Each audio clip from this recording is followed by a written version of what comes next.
Hey, what's going on? It's episode 30 of the show, and what's up? Um, Fuck. you thought you were gonna get away from it, didn't you? Thought I wasn't gonna yell this time. Just didn't expect you to have your microphone in your mouth and then start speaking. Yeah, it's a new way of using it. I learned it at a convention.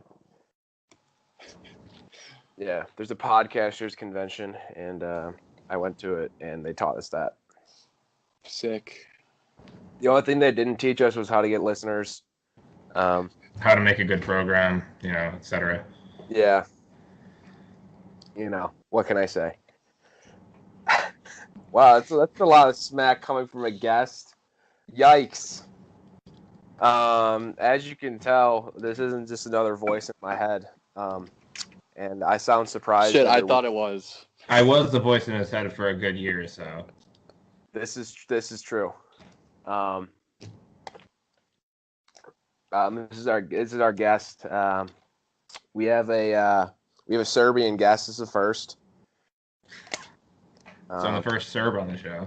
Yeah, you are. Yeah. I know you prefer to be called Iggy, but fuck you. I'm gonna call you by your name. This is Illia. It's Illia. You don't pronounce it right, but go for it. Illia. Yeah. Okay. Call me that for old time's sake. Yeah. Yeah. See, Boyle knew me before. Boyle knew the artist formerly known as Iggy, or something. This is true. Iggy Azalea? Or Illia, artist formerly known as Illia. Sorry. I just went by Iggy senior year of high school because everyone looks at my name and they have no idea how the hell to say it. So I was like, fuck it, Iggy. And then Iggy Azalea became a thing and it kind of ruined it for a little bit, but fuck that talentless whore. She's gone and I am still here, so who won? I think sounds like you did. I just remembered, I was thinking about the game we used to play at pasta parties. You mean the one that I elbowed cash in? Yes. This was the 1 year that Jack did not run, and yes, the game ends with elbowing Ben Cash in the face. That's the winning team gets to do that, and because I made the game, I always win. So, Jack, the game consisted of you throw a tennis ball, and then the other team hits it with a baseball bat. And then there's a basketball somewhere. I remember there was a basketball. If you're that one guy who I actually can't remember his name, he was on the team, you get to have 80 swings because you can't hit it. I don't remember who that was. Quap. That just reminded me of a video I have of I think it was one of the first pasta parties 3 years ago when Danny Freeman and Vitis ran at each other with exercise balls. Oh yeah. And I just found that video. Vitis just goes, ow. I didn't have this inside joke with you. When I said Quap, I meant Mackenzie. Have you ever played the video game Quap? No. The running game? Yeah, you should Google it sometime, and then you'll find it funny. Oh my God! So this is something that started our junior year. You remember how all the stretches you'd be sitting down, and then the last one you stand up for the calf stretch? Pretty much, yeah. All right, so every single day when we'd all stand up, T-Mac would run as fast as he could to get a spot. So the joke became that on the last stretch we'd go, all right, the gun is up. And then as soon as we all stood up, he started sprinting, and we were like, look at him go. Oh my God. Do you still hate his brother? Yeah, I've never had a civil conversation with Mackenzie's brother, but I haven't talked to him in 4 years, so I'm pretty happy about that. Could you tell the listeners about his infamous getting hit by a bus story? Yeah, so Mackenzie's brother, who shall remain nameless, on the first day of our freshman year of high school, because we were in the same grade, I'm sitting, what was the art, I forgot the names of the halls of our high school, but I was sitting in the, Daniels? Daniels. I was sitting in Daniels Hall, And this kid runs in. He was a sophomore. He's like, "Oh my God, some kid got hit by a bus." And I'm thinking, "Oh shit." And then, nothing happens next. And then the next day, I'm hanging out with Hart for some reason. Hart's like, "Did you hear Russell got hit by a bus?" I was like, "How the fuck do you get hit by a bus?" Apparently he walked right in front of it. And then when I was talking to him when he came back to school, and he lost his one of his toes and was on one of those little mobility scooter things. And when I asked him how did that happen, man? He said, "Oh, I just walked in front of a bus." And I said, "Well, were you listening to headphones? You didn't see the bus?" And he's like, "No, I just walked in front of the bus and it hit me." And I didn't want to be a dick and be like, "Are you fucking dumb?" But in my mind, I was like, "Are you how the fuck does that happen?" That was a pretty good Hart impression, by the way, from what I remember. Illia. Fascism isn't inherently bad. The Nazis weren't all bad. Shut up, God. It's like, yikes. He was a neo-Nazi, and then I stopped hanging out with him because, that's not cool, kids. Yeah, neo-Nazi, I mean, yeah, it's not where it's at. Although, you know what they say, Hitler's still alive. He's living. Neo-communism is where it's at. That's okay. Oh, that just reminded me, I think yesterday, I was walking back to my dorm. All of a sudden, I was walking past one of the other dorms, and I heard this song playing out one of the windows, and it was really loud. I was like, I feel like I've heard this song. What is this? And everyone else was walking around me, just what the fuck? And some guy was playing the Soviet national anthem. I was and it took me a couple minutes to realize what is this song? And I'm like, oh shit, yeah, the Soviet Union. Gotta love them. Are you sure it wasn't the Russian national anthem? They're the same. No, it was. They're the same. Yeah, they just changed the lyrics to not be communist, and to remove every reference to the Soviet Union and just place Russia in there. Okay. I have no sources to cite on that, but there was no words. It was just the song. Well, it's the most beautiful song ever written. Debatable. Hey, while I'm still thinking about it, are you a member of the Compass Church?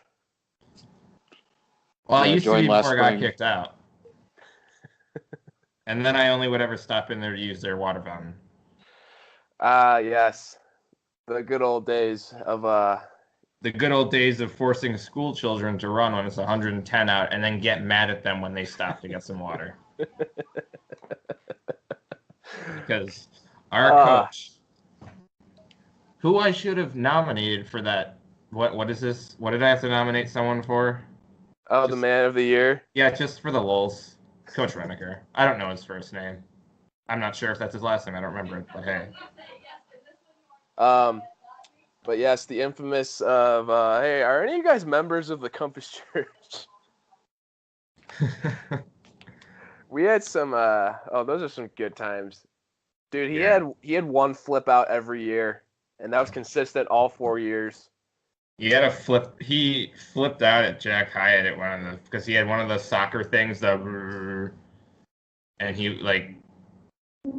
it's like he didn't want us to have fun. I just don't, and then there's the infamous throwing of the clipboard. Man, that was fun. I've never had such an emotionally unstable sports coach before. Almost frightening to be around. The thing about it is most sports, they're allowed to just let all that out and yell at the like a football coach who gets to just yell at them and be whatever. But for whatever reason, didn't get to let any of that out for us. And then he made us watch that Nike commercial, and we were all like, "What?"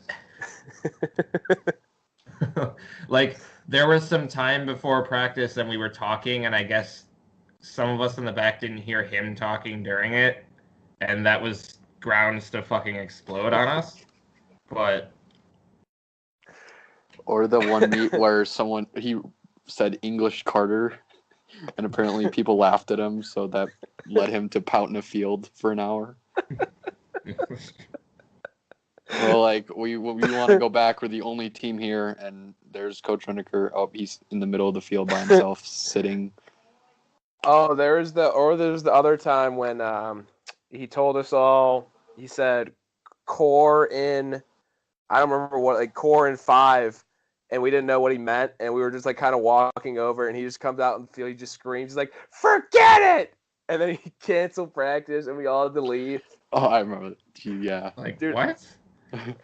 What the hell? He gave us unclear instructions, and then he flipped out when we didn't carry out on them. And so we canceled practice. And I got in my cart, and I was just dying laughing. Man, so I joined cross country as a senior, right? And that made some of the seniors there kind of like raw towards me because they're like, "Oh, we've been here for 4 years. You just joined and you're being treated as a senior on the team." And I'm like, "Well, because I am a senior." I don't even know how I remain on the team. I got kicked out of 13 practices.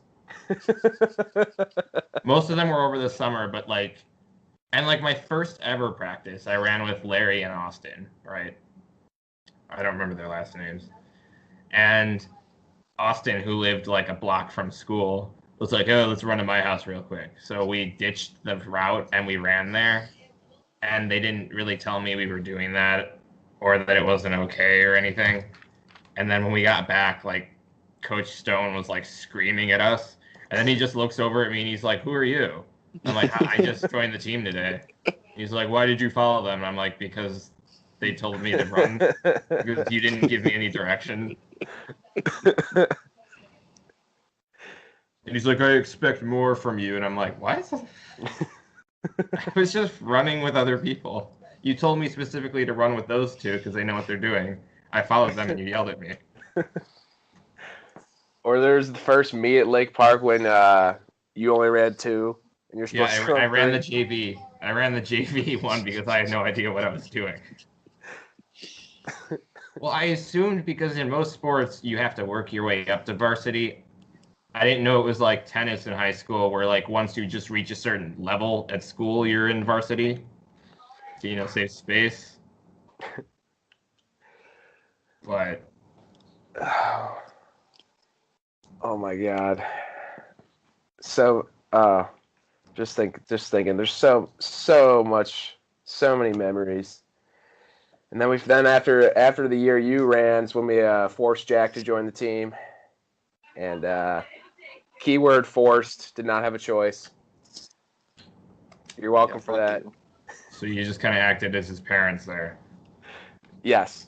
Yeah. We told him after freshman year, "Jack, you're joining." And then he did. That's one thing I always noticed during cross country is that everyone I talked to, "Oh yeah, my parents made me join. I was the only person on the team at that point. Oh, in the the 2014 season, I was the only person on the Bennett cross country team in 2014 that joined by choice. Oh yeah, I was forced. Everyone else was like, "Oh, my parents made me." Like, and then everyone's like, "Why would you join? This is awful." I'm like, "What are you talking about? This is funny."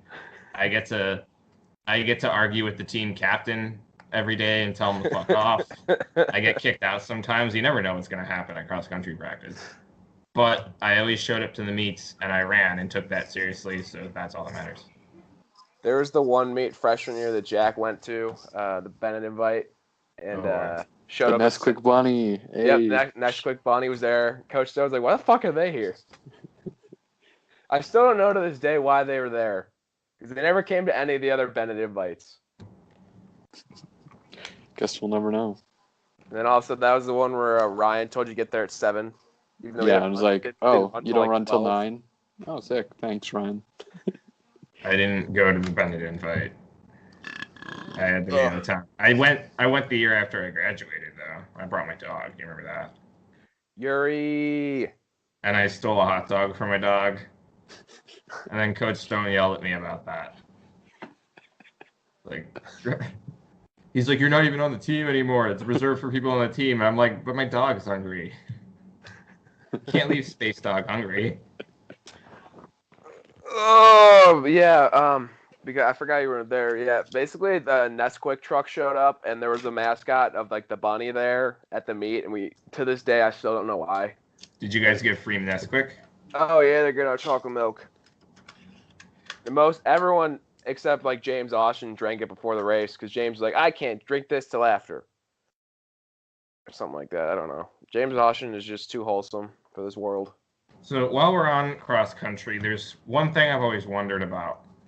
And What? since I was only a runner for a year and I don't really know this, I never understood. Why do some people, while they're racing, foam at the mouth? Remember Tuttle? Remember how he'd foam at the mouth literally while he was running? This is the first I'm hearing about this. Really? This Okay. is disgusting. Then, so Tuttle in my grade, right? Yeah. He was running. It was Caneland, I think we were at somewhere. But we're all watching him, and as he's crossing the finish line, he's like foaming at the mouth, and then I found that slightly unsettling to look at. And I asked him, he was like, "Oh yeah, that happens sometimes." And I was like, "What? I've never seen that happen." I think maybe he has like a medical condition, and he just wanted to make it seem like it was common for all the runners. Like we all just do it. Like if I was at a judo tournament and I get on the mat and I bow over and my opponent just starts foaming at the mouth, I wouldn't want to fight him. I would just give him the match. Yeah, I would rather not touch the foam in someone's mouth. That'd be gross. Although they teach you in, at least for our hellhole, that if someone's foaming while you're getting them CPR, you're just supposed to do it through the foam, which is disgusting. I would never do that. I've only had to save someone once, and it was at the pool I worked at in my neighborhood. And some kid was like pretending to be dead in the water. And I wasn't a lifeguard. I was a manager. I saw the kid, and the lifeguard must not have seen him. And I just jumped in and grabbed him. I didn't even have a tube. And I like dragged this kid to the side of this 8-year-old kid without a tube. I dragged him from the middle of the 12-foot deep to the edge. And then he was like screaming, like, "What are you doing? What are you doing?" And I was like, "You were floating like back up in water." He's like, "We were pretending to be dead." And I was like, "Don't do that." I had to give a stern talking to like 8 kids because they were all doing it. I hate when kids do that. So irritating. I don't know what's so fun about pretending to be dead. Just do the real thing if you're gonna go all the way. Oh my God, Lamont. That's a good thing to tell an 8-year-old child.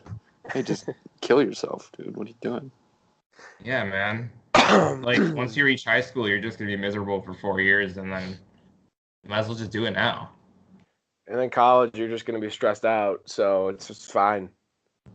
Sorry. Oh man, Lamont Park District. Ugh. Ironically, I now live in Lamont. I live in the same town as Boyle now.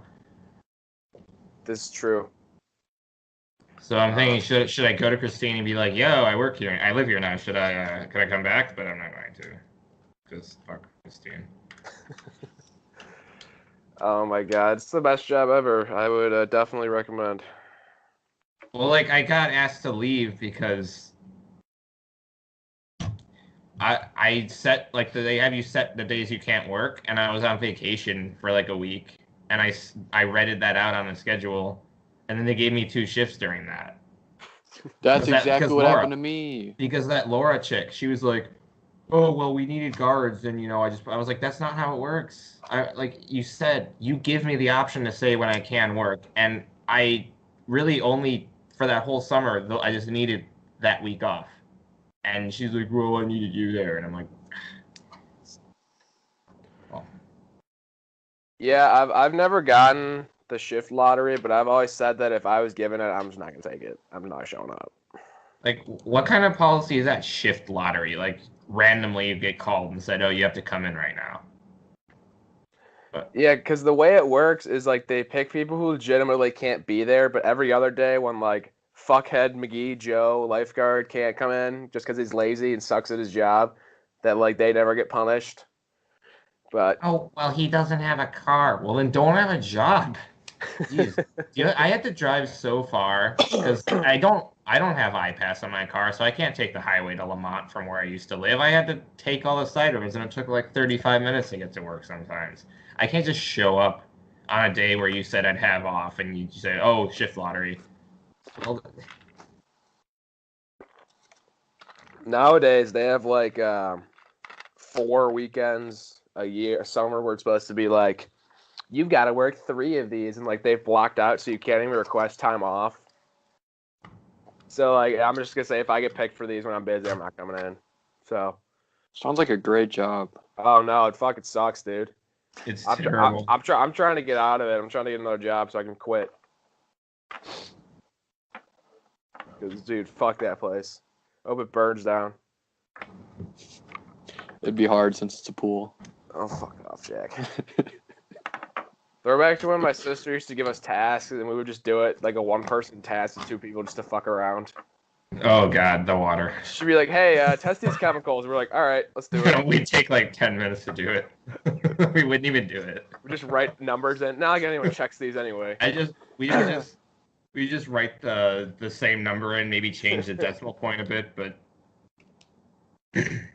Throw back to Paul. Throw back to Paul being there and then quitting in the middle of the summer for no reason.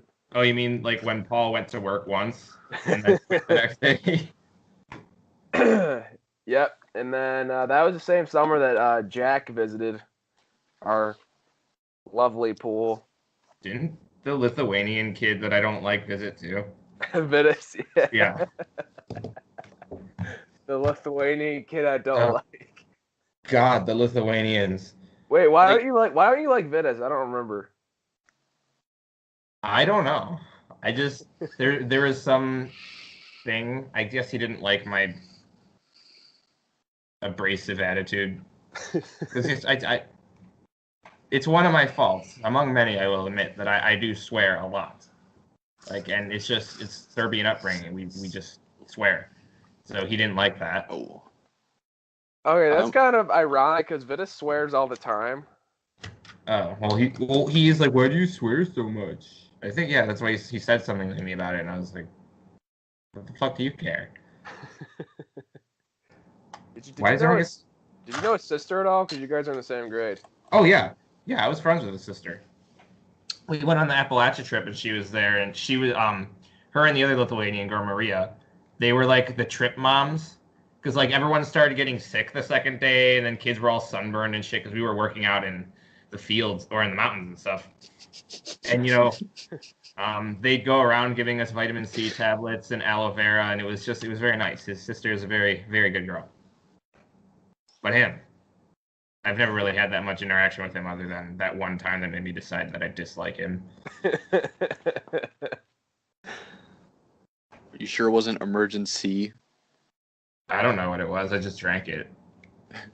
It's like, here, just drink this. What's it? Oh, it's maybe cyanide. they could have roofied you.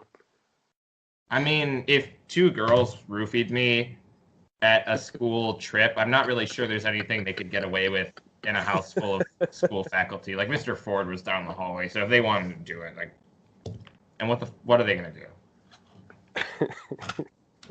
Don't answer that question. Yeah, I wasn't planning on it. Like, 'cause I had strep throat while I went there. It was awful, but it was a great trip. Well, that's great. Yeah. Okay. Let's get into it. This is gonna be the latest ever introduction ever. All right. Name. My name?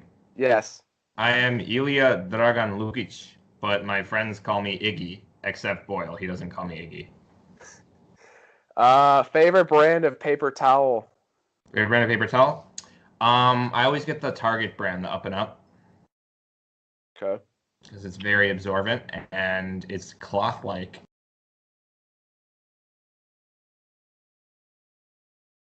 On cigars. I love a good cigar. I like cigarettes a lot better, but I do like a good cigar now and then. All right. Favorite type of noodle? Japanese buckwheat noodle. Yakisoba. Why is the first thing that I thought of when you said favorite type of noodles string cheese? Because you're stupid. I was like, oh, my favorite string cheese. Wait a minute. String maybe cheese. it's just because I'm hungry. Did either of you like peel string cheese as a kid? No. Or did you just eat it like a stick? Oh, I did both. I ate it like a stick. I ate it like a stick. It's the most efficient way to eat it. People who peel it are so judgmental. I did both. Ooh, why don't you peel it? Because I want to because I don't want to waste my time peeling a piece of cheese before I eat it. I just want to fucking eat it. I want to get my calcium and get on with it. Exactly. Pineapple on pizza, yes or no? Oh yeah, it's great. I've kind of warmed up to it, but I'm not gonna choose it.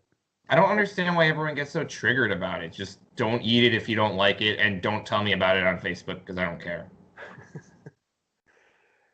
All right, then what about like the other fruits? What about them? Like on pizza? Yeah. Oh.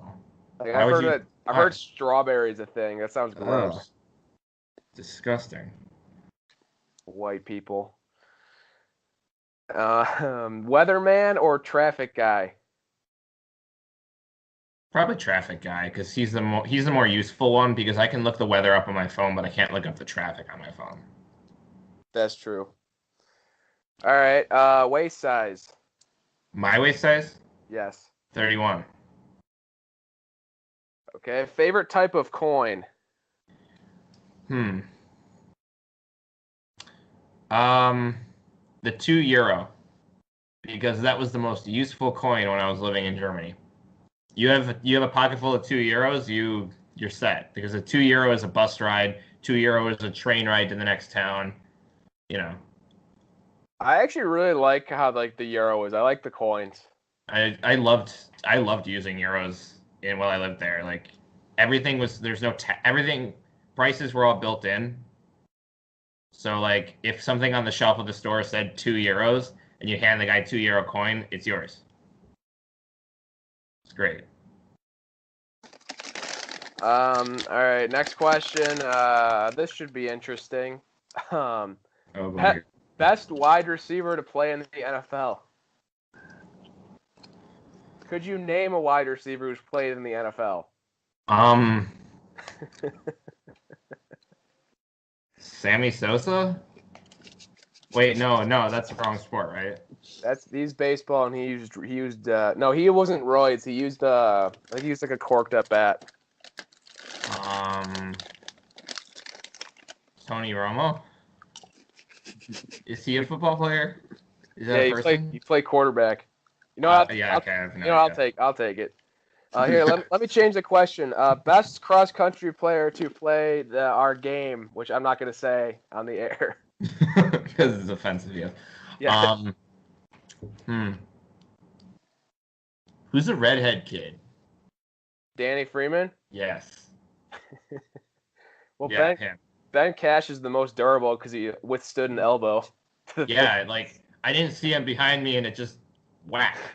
And then instead of helping him up right away, I laughed for like 10 seconds and then helped him up. Maybe that's why everyone hated me. Wait, no, fuck. I keep trying to remember. Never mind. All right. Favorite Olympic host city? Favorite Olympic host city? Beijing, probably. Yeah, Beijing. Beijing's going to be the first one to ever host both summer and winter.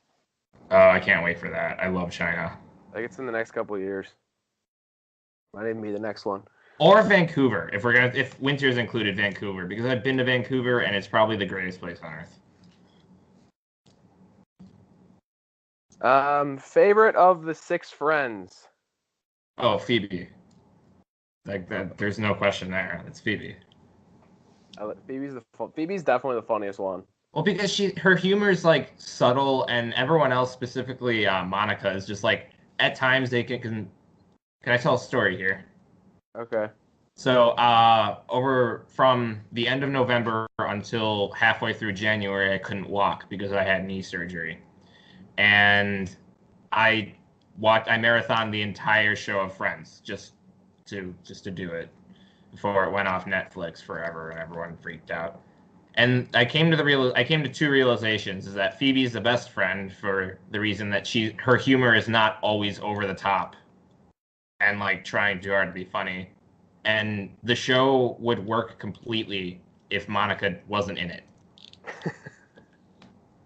Because they could have just had Chandler marry someone else or not get married, because that would, like, they didn't have to marry off everyone or have everyone. It's but you know, That's what a lot of people say about Ross. I like Ross as a character, but I like to hate him.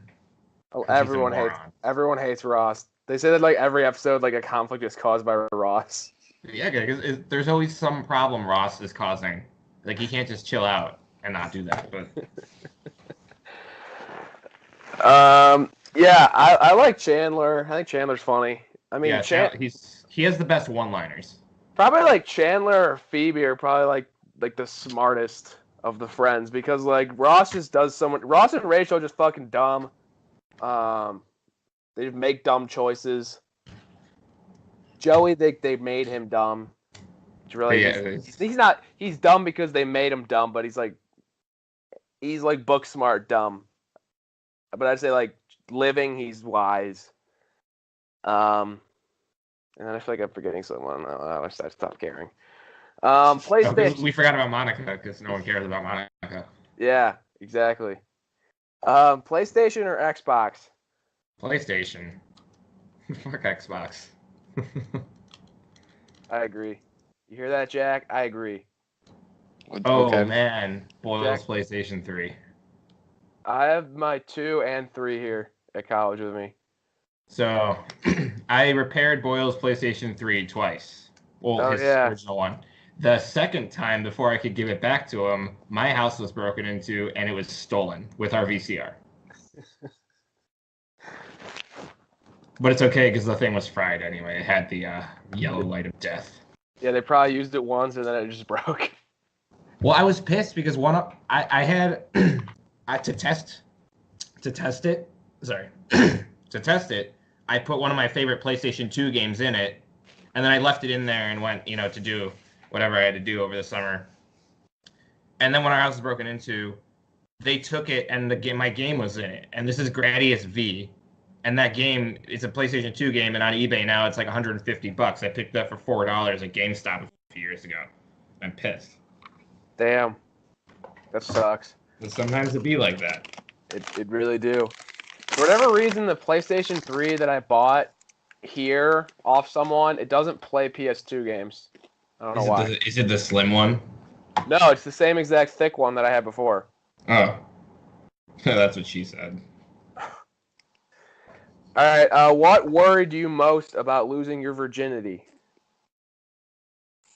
Can't really say anything worried me about losing my virginity. I just kind of lost it and was like, oh, there's nothing changed. That was when I realized that losing your virginity is nothing special because everyone will at some point, unless you're Alex Hart. And What's the term perma-virgin? Perma-virgin. Permanent virgin. And see article Alex Hart for more information. Dude, apparently his sister gets major game at college. I don't understand why. Oh, God. I'm not even kidding.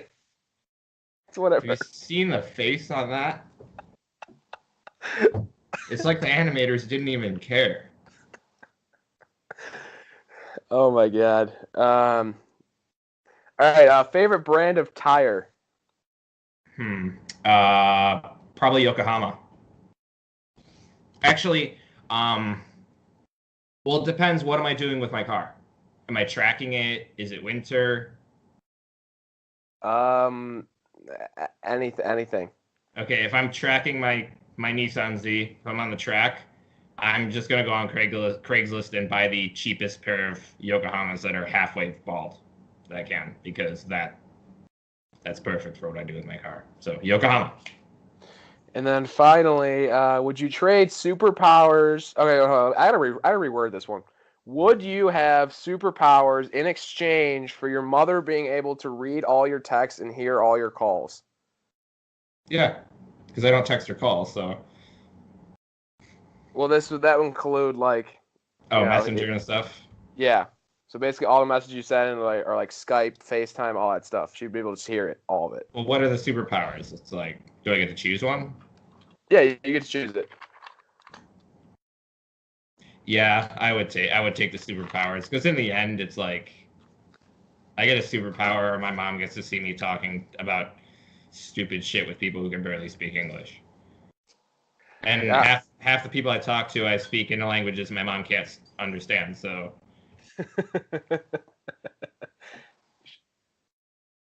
So yeah, she doesn't understand Serbian. she speaks Polish and she's picked up enough Serbian, but like she can't read Serbian and understand it. She can only speak it a little bit. Oh, no wonder you guys moved to Lamont then. Yeah. There's a nice Polish bar in Lamont called Joe and Josie's. I went there. It was nice, but it's the kind of place where you walk in and if you're not Polish, like the music stops and everyone looks at you. Okay. I swear to God, the whole fucking town is Polish. Oh yeah. Piotr's Deli. In my neighborhood, oh yeah, I know where that is. In my neighborhood, whenever there's like a fucking Polish holiday, all the flags come out.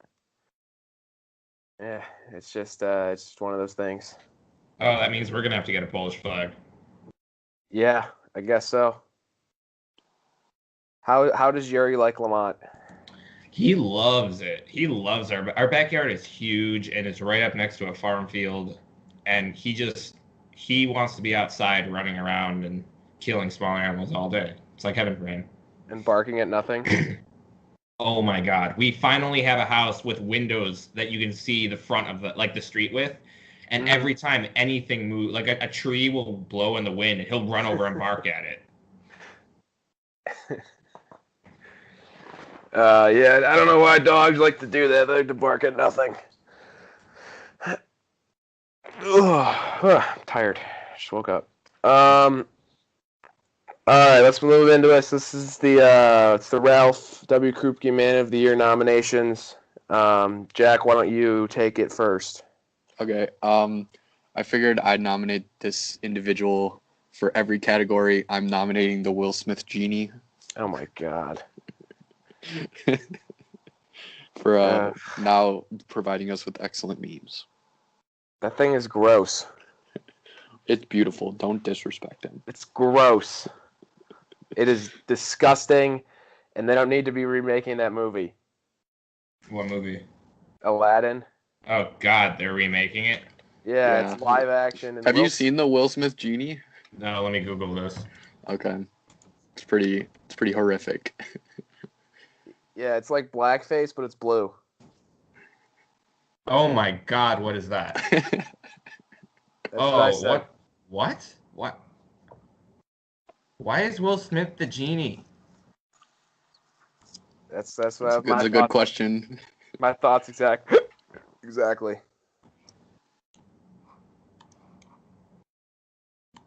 I don't know why. Could have gotten anyone else. I've actually never seen the original. So I don't know. Yeah, well, it was animated, and it was about some it was about some Muslims. I don't know. I really just say that. Yeah. All right, my nomination is Aaron Paul, for working on the new Breaking Bad movie, reprising his role as Jesse Pinkman. It should be good. I'm actually looking forward to it. And I'm sorry. And even and it's going to be on Netflix, which Hulu's still better, and everyone knows it, especially Jack. I'm upset at the fact that you have ads. Yeah, well, I'm upset that Netflix is taking all the good shows off and leaving their shitty LGBT movies and stand-up shows. So, well, there's no ads, so. Yeah, well, like, why can't they have funny stand-up like they used to? Now it's just like this. Like, now, I understand trying not to like just wantonly offend as many people as possible, but like, it's okay to be offensive a little bit. Like, it's fine. Like, if someone made a joke to me about Serbs being evil and it was funny, I would laugh with them. I wouldn't get offended. as long as it's not malicious intent. And a comedian, it's not malicious intent. It's supposed to make people laugh. It's like how people are complaining about Seinfeld now. Like What? Seinfeld is a great show. It is one of the funniest shows ever made. And suddenly now everyone's like, it's so problematic Why is it problematic? because it's politically incorrect. That's what everyone's misunderstanding is. That's the point of the show is that all the characters on that show are supposed to be horrible people.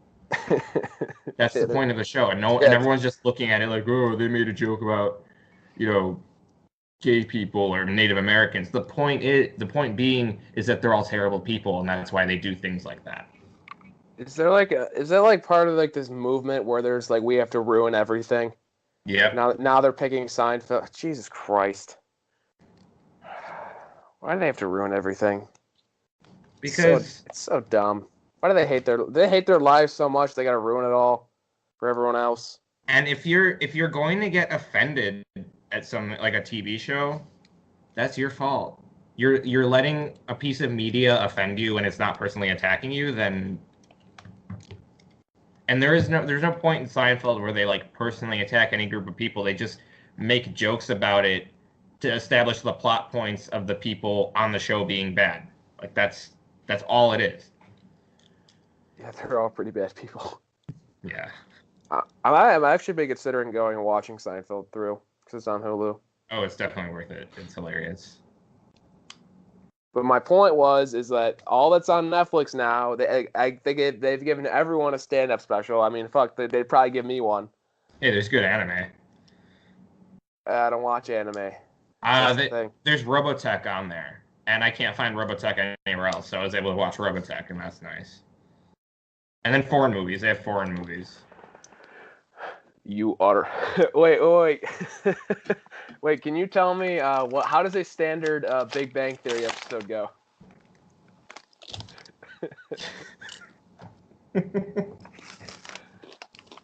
Keanu walks into Sheldor's apartment. Hey, Sheldor, can you teach me science? And then Sheldor say, no, Penny, you are a stupid girl, no do science. And Leonard say, why am I alive? And Raj come and say, ha ha, I am foreign. And then audience laugh for 15 minutes. I am foreign. Ha ha, I am foreign. Well, because that's his personality on the show is he's Indian. Like every joke where it's just like, oh, I'm awkward and I'm Indian. Like, make other jokes. Dude, that has to be the most overrated show ever. I'm so glad it's coming to an end. That show's not funny. You know what's the great thing about that show? Is that normal shows, when they just jump the shark and they don't know what else to do, they start killing characters off. Kind of like how when South Park killed off Chef and then it turned to shit. They just marry people off in this show. They just get all the characters married. Because like that defeats the whole purpose of the show is to have them in stable, healthy relationships. Also, that show's very unrealistic. That doesn't happen for nerds. So, no, it doesn't. It's just very unrealistic. And also, they thought it was so funny that they added a young Sheldon, which I think is probably the most dumb thing ever. That show also looks very unfunny.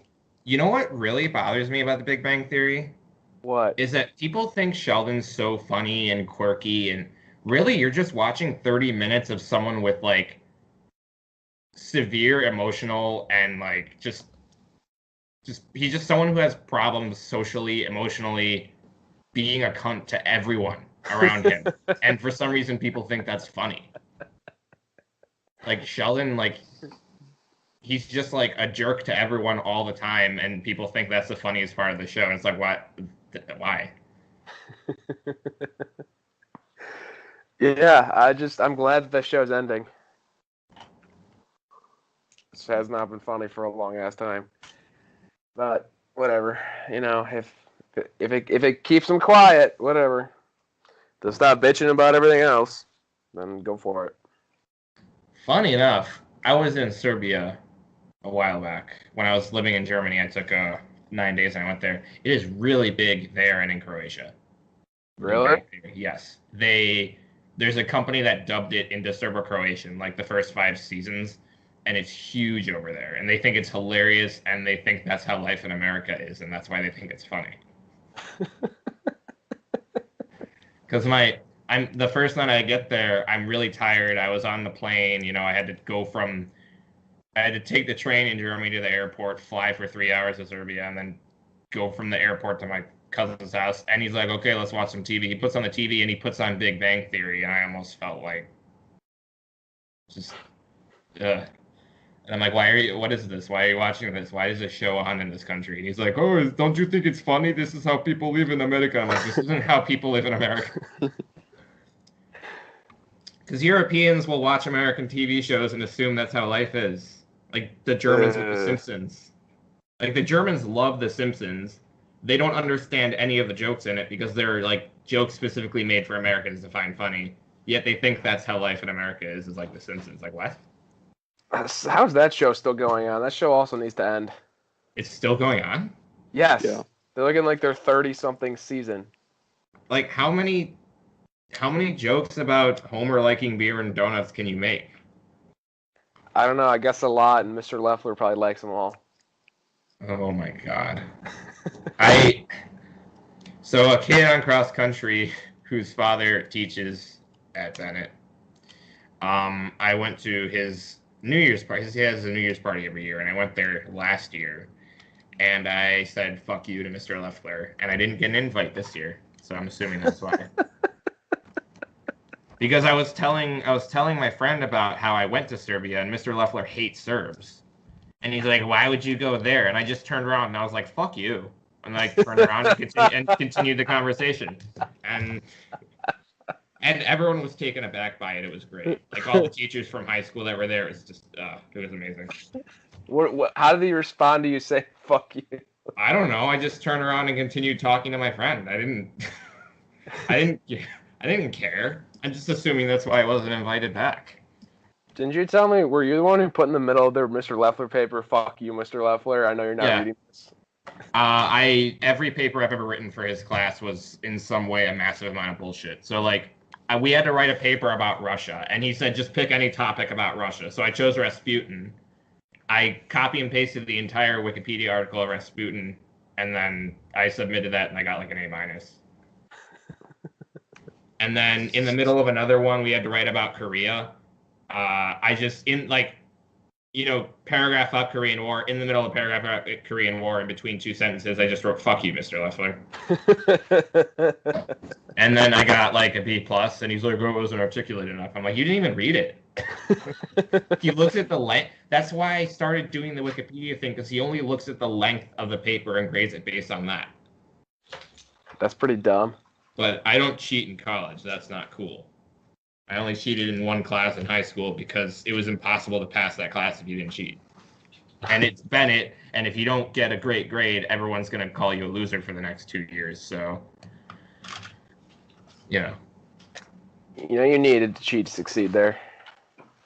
Now that I look back at it, Bennett's a scam. Oh, absolutely. What did I learn other than having to do massive amounts of work and being so stressed out about like math class and my unhelpful math teachers to the point where my hair was falling out? What did I learn? What did they prepare me for other than... Because then I get to college and it's like, well, this is so easy. Like I'm getting really good grades. I'm taking all these classes I want to take. I got to live in Germany and teach English. Bennett couldn't do that for me. But then I think back, and it's like, I'm happy I went there because there's people like Frau, and I wouldn't have met you guys, and I wouldn't have met I still hang out with Van der Zanden, and I wouldn't have met him. Yeah. We're actually going whatever. It sucks, but it sucks for everyone. Yeah. It's a communal suffering. But you can tell some people peaked in high school, and that's just sad. All the Notre Dame kids. Because you look at them now, and it's like, what? Where's it? Yeah. Whatever. Some people just suck. Yeah. What are you gonna do? I just realized we're still in the middle of the Man of the Year nomination. So what was yours? Oh, I couldn't decide between two. I want to say President of China, Xi Jinping. because I respect the fact that he just flips off pretty much anyone that challenges him. And my Japanese professor, Chikaomi Takahashi, because he is in Japan today, and that's why I don't have classes. And he's also just a good guy, so. Not having class is the best. I know. It's like, I know right now everyone else is at class being miserable, and I'm sitting here, you know, I just rolled out of bed at noon, and I'm talking to people on a podcast, and people are in class. Yeah, it's the best just not having, like, Thursday night, not having to worry about class on Friday, and everyone else like, ha, you have to go to class tomorrow. Nerd. Or can I nominate Coach Reneker? Can that be my official nomination? You can nominate anyone you want. Yeah, I nominate Coach Reneker of Bennett Academy. Because while he was a bit unstable, he was a good guy, and he took me seriously. And in the end, yeah, I did like him. He's a little crazy, but, you know, he's like, are you going to take this seriously? I'm like, yeah, that's why I joined. And he respected me for that. So also, like, cross country was one of the best things I've ever done, because I met two of my best friends there.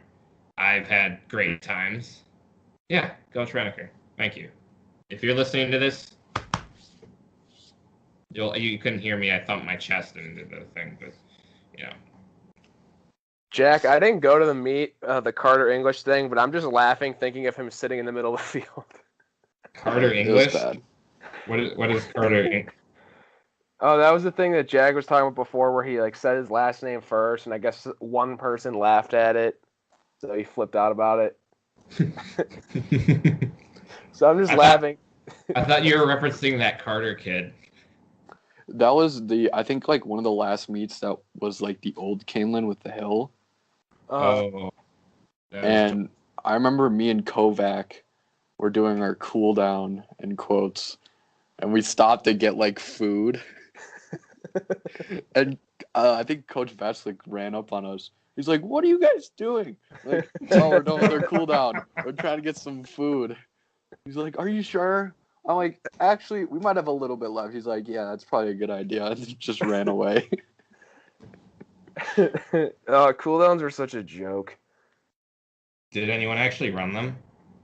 Oh, we had a system where we'd pretend to run them. Me and Vander Zanden would just go hide in the parking lot for like 15 minutes and then come back.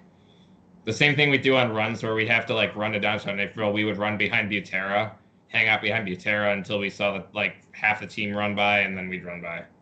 We tapered early, and that's why my PRs were in my last 3 meets, because we tapered early. Oh my god. Oh yeah, weren't we all? Okay, No, nothing.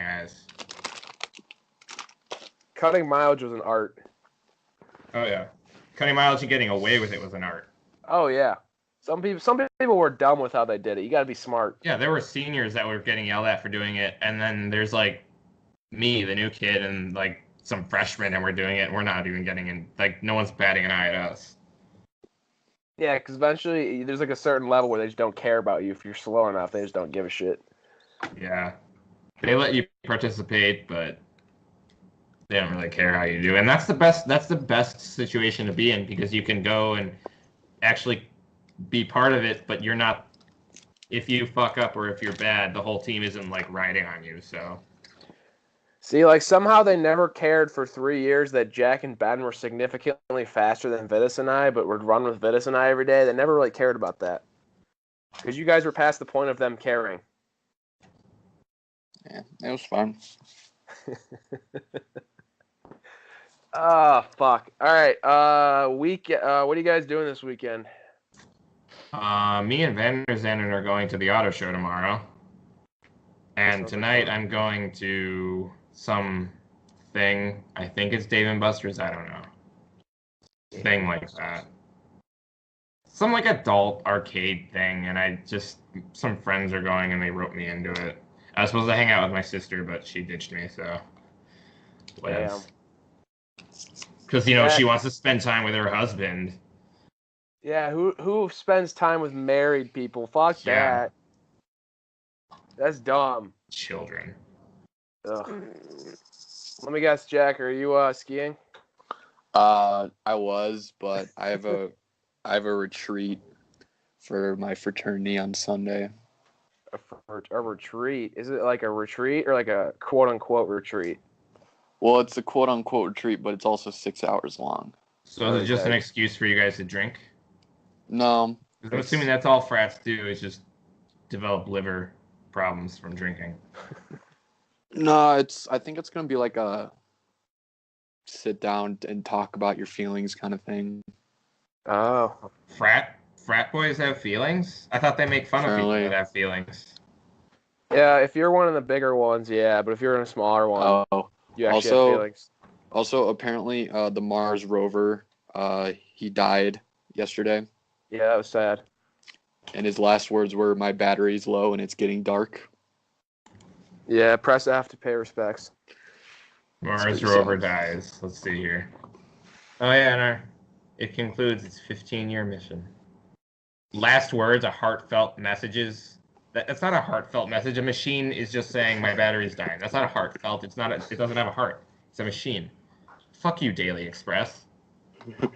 Yeah, you know what? No one. I'm concerned about these robots, man. No one cares about these robots. They're gonna take over.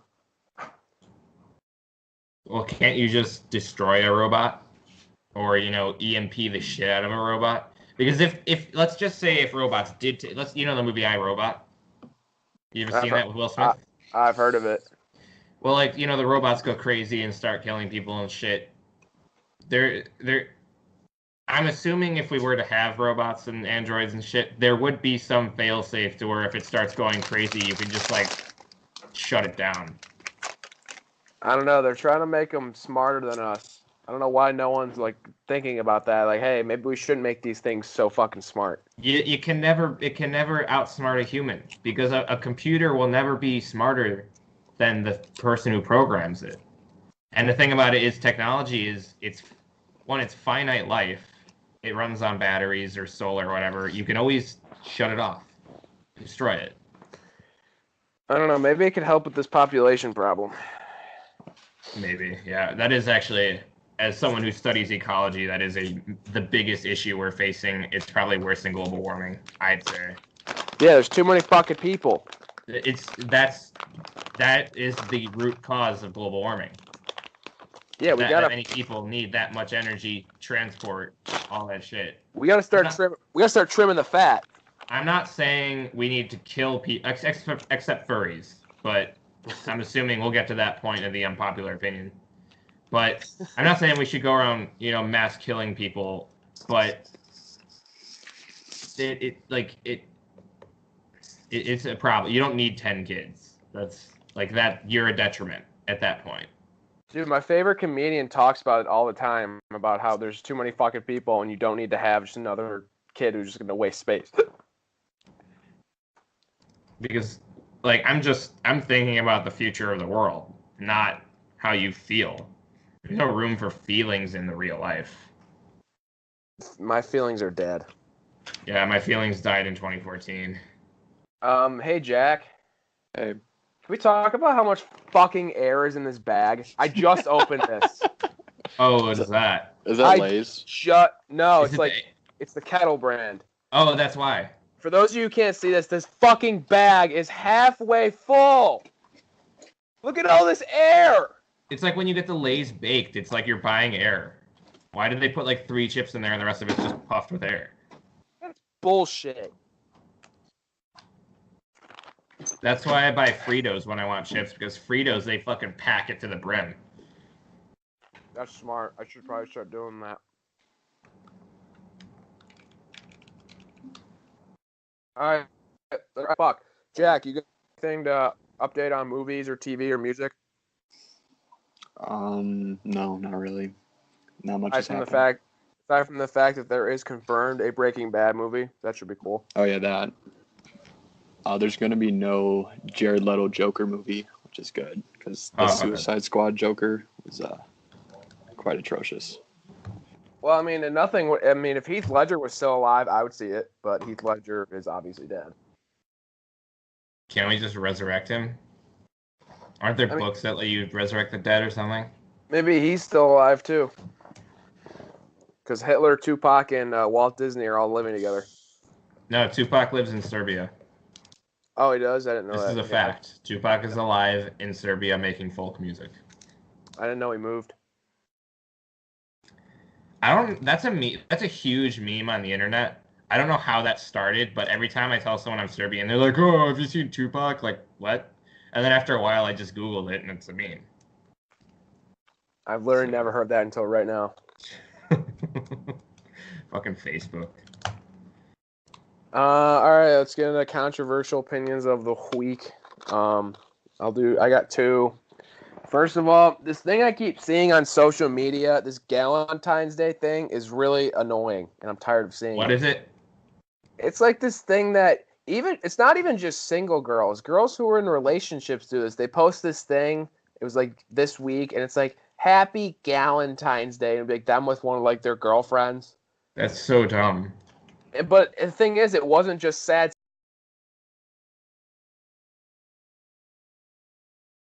That defeats the purpose of Valentine's Day, and if I was in a relationship with one of those girls, I'd be slightly offended. Yeah. Because, like, yeah. While I don't view Valentine's Day as anything really to be concerned that much about, it still is nice to have your significant other not post pictures of them with their girlfriend. Just because, Galentine's. But I don't know about this because I got banned from Facebook last week. Wait, you did? Why? Making an inappropriate comment about a Bosnian person on her wall. What was the comment? Unless you don't want to say it on air. This is actually one of my controversial opinions comes from this because there's a big war in Bosnia in the 90s, and there's just one town where 8,000 Muslims were killed, and she was like talking shit to me about how many of like the Serbs her people killed. And then I posted a meme that had it had the score for a basketball team or for like a basketball game, and it said Bosnia, Serbia, and then it said Bosnia 0, 8,000, Serbia 8,000, and she reported me for that. And then I'm banned until further notice. I'm unable to use my Facebook.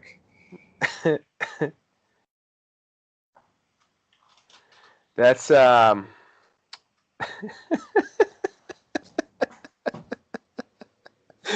oh, that's actually pretty funny. Nice. I like that. And then the other thing, actually, you know what? Fuck, Valentine's Day is such a scam. Most Hallmark holidays are. That's well, all right. My favorite comedian always talks about this. This is not an original thought, but you never notice how Valentine's Day they always just talk about, hey, what are you going to get for her? What does she want? They never talk about the guy. Like, why doesn't she get him anything? Huh? Because women feel that they're entitled to not reciprocate. And I will admit, not all women, but a lot of women. A lot of women. Most women. And I wouldn't call myself a sexist because, yeah, men suck too. We all suck equally, but there are different ways and reasons why we suck, and that is one of the reasons why women suck. You know what the thing is? I'm not sexist, but in today's day and age, if you're even just the slightest pro guy and you push back against the bullshit that is feminism, you're considered a sexist. When really you're just trying to be like, hey, we gotta push back here. Well, because what I don't get about feminism is what rights do women not have that men have? The wage gap. But that's not real. It's not real because you know why it's not real? If it was real, men would not have any jobs. But no, the thing that I realize with the wage gap, you can't take the amount of money the women in the workforce make and compare it to the men because there's significantly less women in the workforce and they don't change the numbers to make up for that. So that's how I feel about it. And I see these girls at my school and they're talking about how horrible they like life is because we live in like a rape culture. Like we don't live in a rape culture. That's implying rape is something okay. Sorry, I'm gonna get a little fired up on this for a second here. We don't live in a rape culture because it implies that culturally we view rape as okay, and we don't.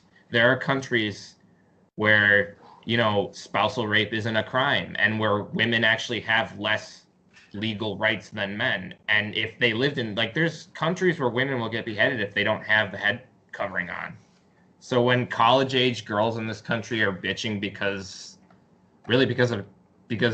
they can't have an abortion in some states, I guess, they should really think that there are some countries out there that women are actually truly suffering in.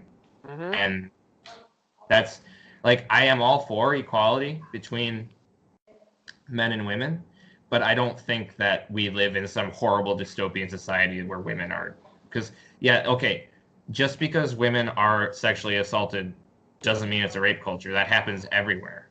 It's like saying we live in a murder culture because we get killed. It's not a cultural problem. There's always going to be crazy people that want to do crazy shit. Mm-hmm. And Like, I mean, on that topic, there are definitely a lot of men who get off, and that's a shitty thing. And I'm not saying that it's a good thing that they're getting off. That's real shitty. But then again, also this whole pushback where it's like you must believe all women, like that's not right. Like just because a woman says it happened does not mean it happened. I mean, look at all the Brett Kavanaugh bullshit. and like teach men not to rape. Like that's presupposing we all are like hardwired from birth to be rapists. We're not.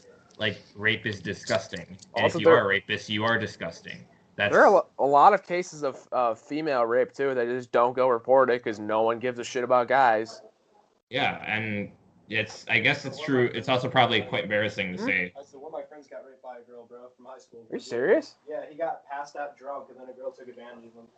Yeah, He tried same. to file a report, but they wouldn't let him because the government is sexist. Holy fuck. I don't know if you could hear that, but my roommates told me he said one of his friends got raped by a girl. And I'm saying, yeah, and they wouldn't let him report. I got sexually assaulted by a girl in Germany. So they're like, how could a woman take advantage of you? But he was passed out drunk. That's the thing. Yeah, So, I mean, he was unconscious. if it was a female, they would have cared so much. Yep. Yeah, dude. I mean, listen, I'm not saying that, historically there's not been a lot of shit against women in this country, but the fact of the matter is nowadays, y'all got nothing to bitch about. All right? Look at it statistically. They have pretty good lives. They live 8 years.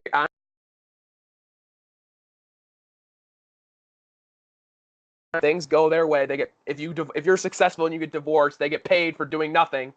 And Dude, if I was a girl and like I married a guy and he wanted me to stay at home and take care of the house, like fuck yeah, I would do that. You're getting paid to do nothing. You're getting like have paid someone support me 100% while I have to take care of some kids, but like keep the house clean. Oh my god. Like I understand, like if a woman wants to work, go for it. She should have the right to. But like, I would love to like just stay home and have someone support me, just to have to keep the house clean and do stuff like that. maybe give a blowjob every once in a while, but who cares? Yeah, I mean, like you gotta do what you gotta do, bro.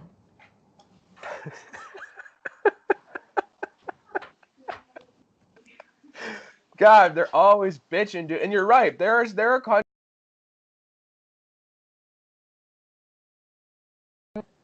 Like, there's spousal rape cases in Japan. They just throw it out. And in Japan, like women barely have equal rights to men. But it's viewed as one of the most progressive countries and more progressive than the United States. If they were truly like concerned about the well-being of women, they would be worried about like these African countries and these Middle Eastern countries where like there's true shit going down. Oh, India! Like, Look at India! Their clits cut off, like shit like that. But Look no, at India, like just because Donald Trump's president. Like in India, I was reading this story, like 20 men or something, like gang raped an 8-year-old girl in some city in India. Like that's rape culture. And then the police didn't do anything about it, and nothing happened. That's rape culture. I've never seen a case, and I'm not talking about a big shown on TV court case of some rich kid whose parents are paying off a law.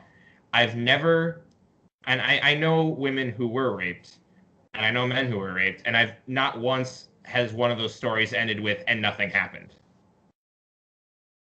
Nothing happens when, yeah, your dad is a really rich politician and he can pay a judge off. But on the normal commoner level, it's not acceptable. No one accepts it, and you're punished for it. Yeah, and I know that one Stanford kid got off, but that's because of how rich they are, and I think they had influence. Yeah, and you can't take that and then say, oh, well, every single case is like that. This is not how it works. But apparently to them, that's how it works. Ugh. If they're true, like I said, if they're truly feminist, they would be worried about unequal shit all around the world, but no. And apparently, I'm so sick of hearing about this fucking wage gap thing that doesn't exist. All right? Because if it's true, all corporations would be all hired by women because they'd save 23 cents for every dollar every hour. Men wouldn't have that's jobs. what doesn't make sense. Is it would say, like, if corporations really were like, haha, well, they would just hire women. Exactly. They wouldn't hire men and be like, well, we're gonna pay him more. Because a corporation will do anything to make a dollar. Anything. Yeah. Anything. I swear some people are just fucking retarded. Some people. And I get it. You're probably gonna say, "Oh, you're just a bunch of fucking sexists." No, I'm just so sick of hearing you're bitching for nothing. Well, I'm not a sexist. I don't believe men are superior to women. I believe they're equal. I just believe we're all shitty. Like, we're all horrible people at the end of the day. Everyone sucks. I believe that men are better at some things, women are better at some things. But just because I'm a man doesn't mean I'm, as a whole, better. Yeah, I agree with you. We all fucking suck. I don't think I'm inherently better because I'm a man, but, there's just some stuff that I can do that, like, girls I know aren't able to do. Like on average, a man is probably going to be built bigger. He'll probably be stronger, but on average, she'll probably be smarter than I am because like women have like this fucking sixth sense in their head that where they can see shit and manipulate shit that men just don't have. Yeah, see, women are born with basic aura manipulation. It's pretty scary. And then we're just built big so we can fucking smash shit. Like it's just, that's how the world works. And I'm not saying that I'm better because of it. I'm saying I'm just saying the facts.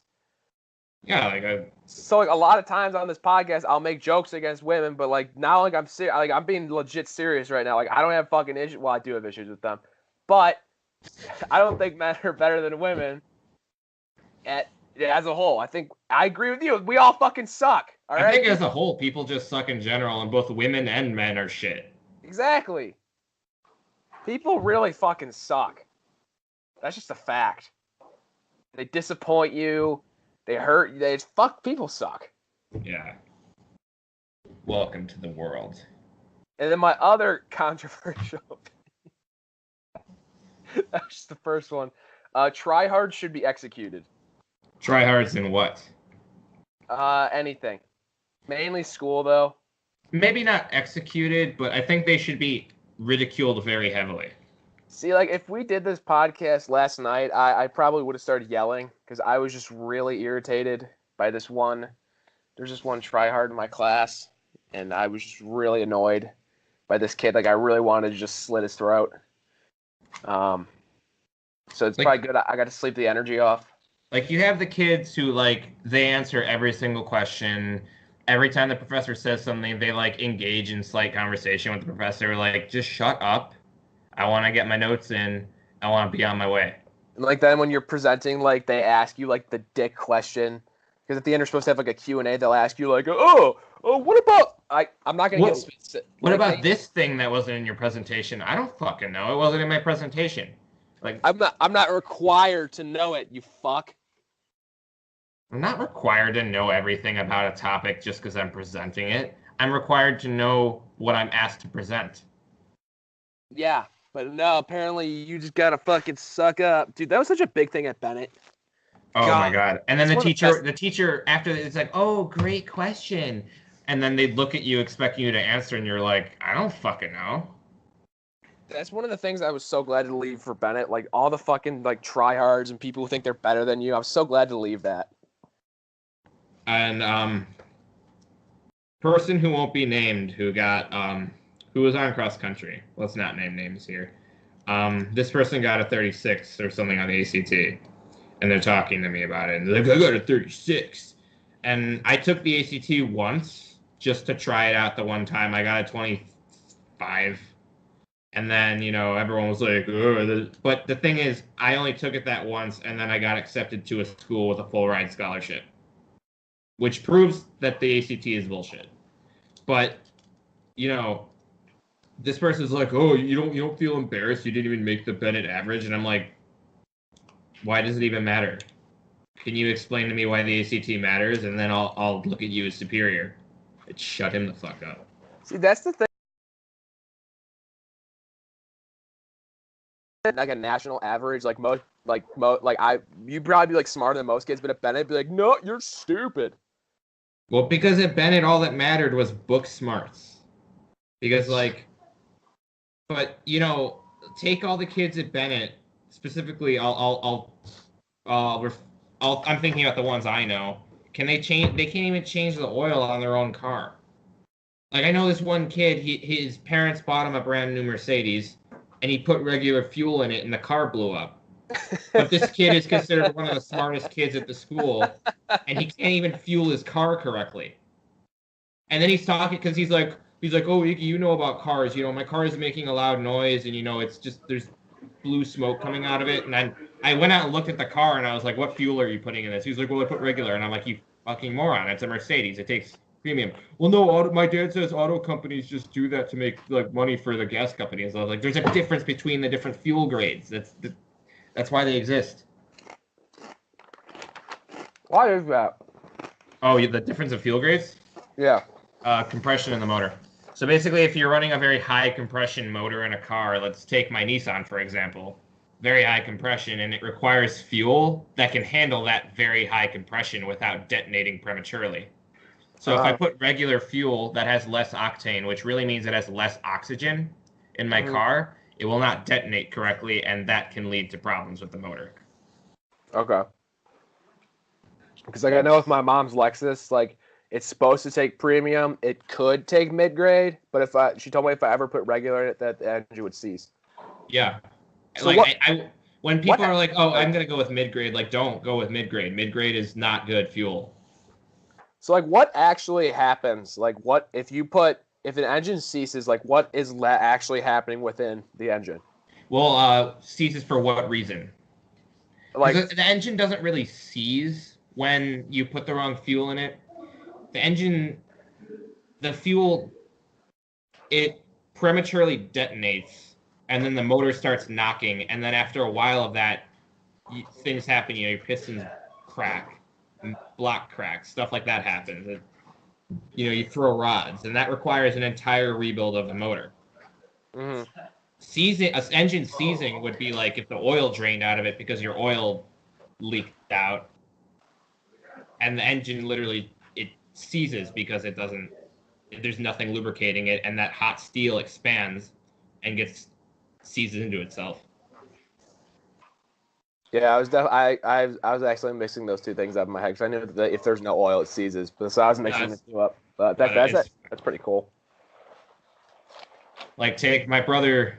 When I was a freshman in high school, my brother bought a BMW M5 in 1991. It's a beautiful car, very fast, great. The previous owner was this old woman who put regular fuel in it for 3 months, and the engine literally exploded. Because this is a BMW M5. It's the big performance flagship BMW. And this woman's son goes away to school, and she drives his car around, and she puts regular fuel in it. And my brother, he's taking apart the engine, and there's just black and brown sludge pouring out because the steel, the head gasket had melted into the engine because of this somehow. Through some kind of physics that I can't even begin to comprehend. It had melted all the rubber components in the engine and all the seals, and it was ugh. That's just wild. It's wild. But yeah, try hard suck.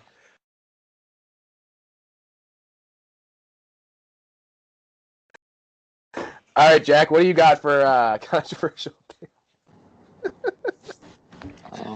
I just have I'm a big anti-concert guy.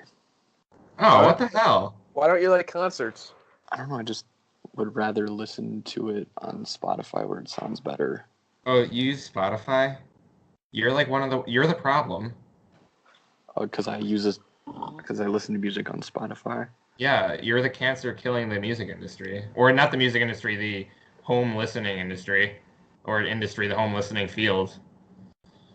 Wait, I was just talking about this in one of my classes recently. What do you mean, the home industry listening field? Well, what I mean is like Spotify. I don't like Spotify because one, it requires me to use my data or Wi-Fi, and that's costly. I don't have a good phone plan, and I have to pay a lot for data, so I try to not use it as much as possible. And I like to own the music file. I like to have the file because I have an old iPod. It doesn't hook up to the internet. It doesn't have Spotify on it, and it saves battery on my phone. And I just don't think Spotify should exist. I mean, it was like though it was trending that way because I think the daddy of the streaming industry was Napster. That was like one of the first ones. And after Napster, that's kind of when iTunes became a big thing, and then now Spotify is the big thing. Oh, also Pandora. I forgot Pandora. Well, Napster was file sharing. That was just music pirating. But that is actually what started it all because, I mean, look at the recording industry was so triggered by that. The recording industry was triggered by everything, mini discs, cassette tapes, because, we don't want someone to buy a piece of music and then your friend record it onto a cassette tape or a mini disc. But now I can go on YouTube and download any song I want that's on YouTube, and it'll be in a good enough quality to listen to. Well, that's because they're really saying is we don't want dimes to roll out. We don't want.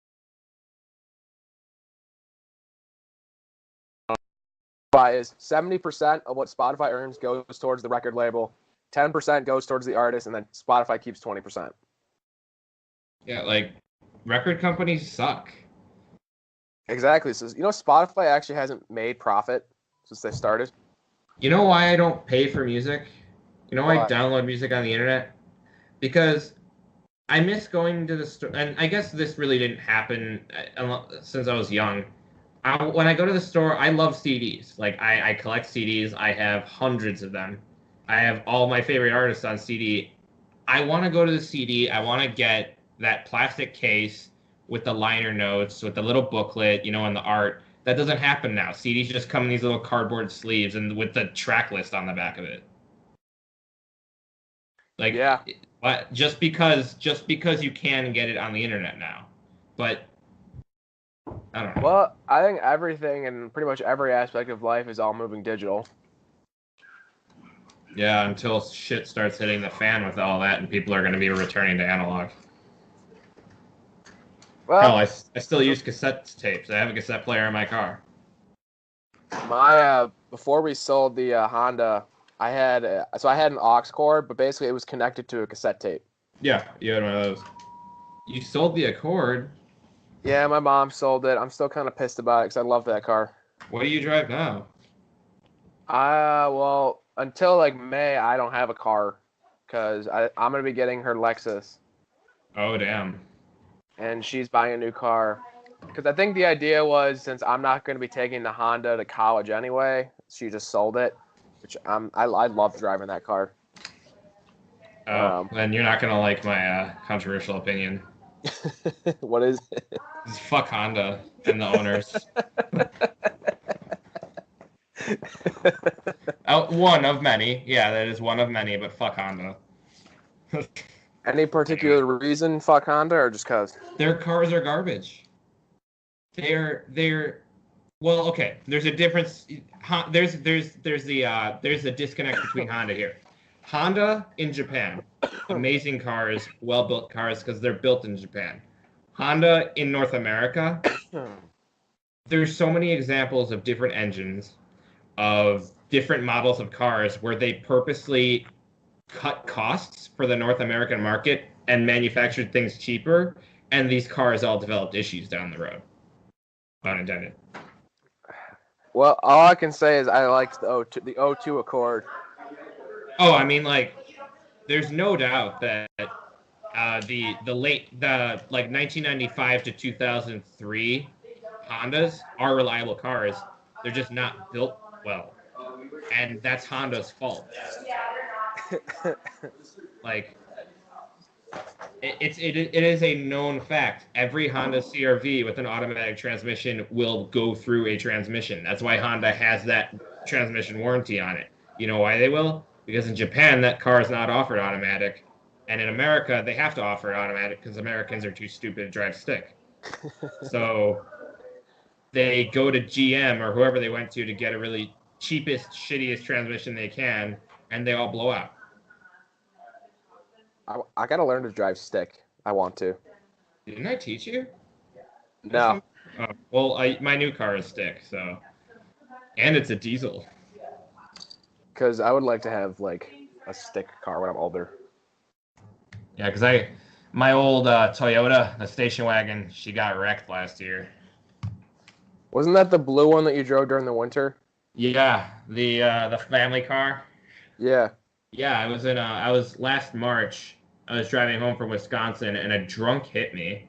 Jesus. Drunk in an F-150 with no lights on in the middle of the night on a road that doesn't. I was driving through like Kenosha from my friend's house, and there was like no light. And this F-150 just barrels into the back of my car. My car slides across the road, smashes into a light post, and then ends up in a ditch. Luckily, only the like rear portion of the car was hit, but it was so damaged that it was not repairable. Jesus. But since I had been paying insurance on that car, and since I pretty much had been paying registration and everything, my parents gave me the money from that to buy another car, which was nice of them. Also, I was able to get a newer car, a really good car that's worth like $13,000. I ended up picking it up for like $6,000 because some German guy that worked for my dad's company that went away, that he lost his work visa and he had to go back to Germany, and he had a house and 2 cars, and he sold my dad his Prius and he sold me the Golf. Damn. Yeah. And he's like, "Oh, I want 13 grand," and I'm like, "I don't have 13 grand," and I got it for 6. Because he Nice. needed to leave the country in like 4 days, and he had a car and a house. He had 2 cars and a house to sell, so my dad hustled him for the cars. That's pretty smart. Yeah, we know cars. Yeah. All right. What else you got? Sounds like you have many. Me? You want? Oh, let's. You want me to go through mine? Yeah. Okay. The use of emojis, unless it's ironic, is degenerate. Use your words. You're an adult. Don't send me 10 laughing, crying emojis, because that's not going to tell me that you're either laughing or crying. That's just going to tell me that you're a fucking idiot. And like when someone sends me the shit emoji, what does that mean? They're like I said something that saying like, "Oh shit," wouldn't be an appropriate response to because it just wouldn't fit. And someone sends me that, and I'm asking, like, what does that mean? They're like, "LOL, you don't know what it means?" Like, no, LOL, I don't fucking know what it means. Use your words.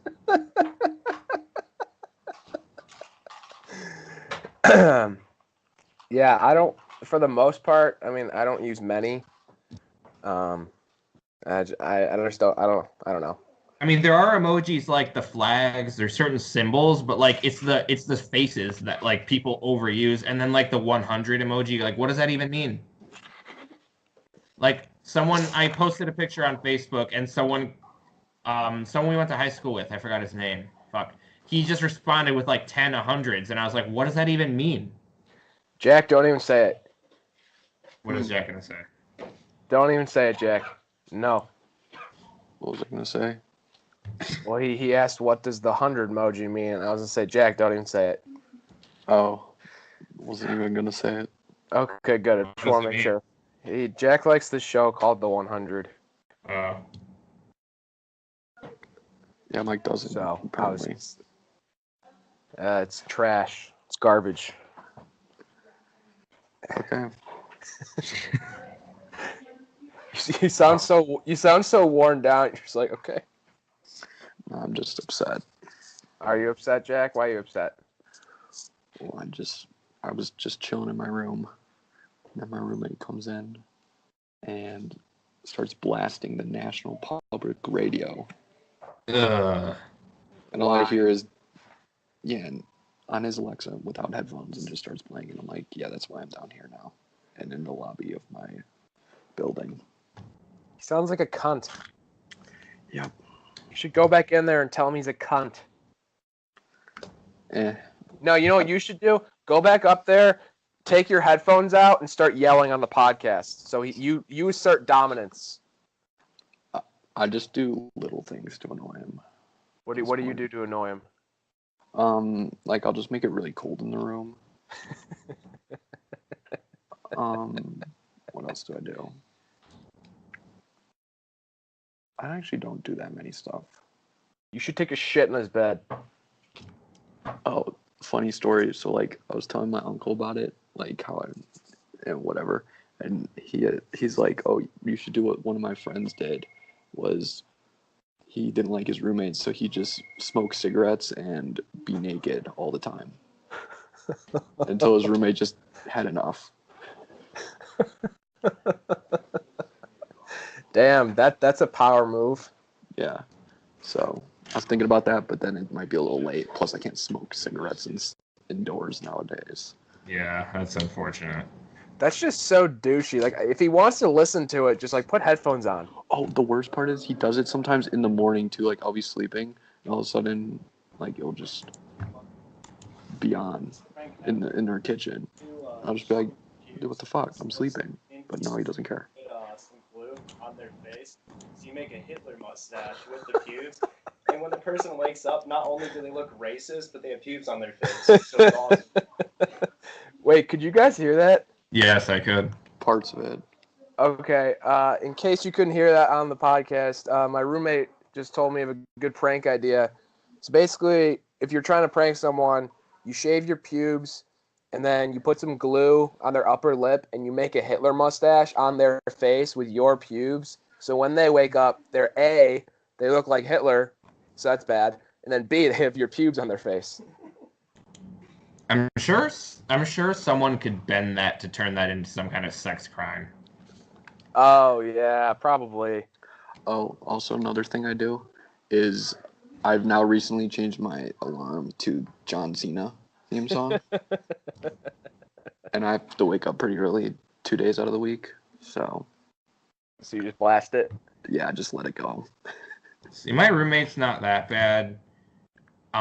He's never really in here, and the only problem is his girlfriend basically lives in here, even though she's like a floor above us. So they spend like every night together, and I can tell that they always want me to not be here so they can have sex, so I'm always here.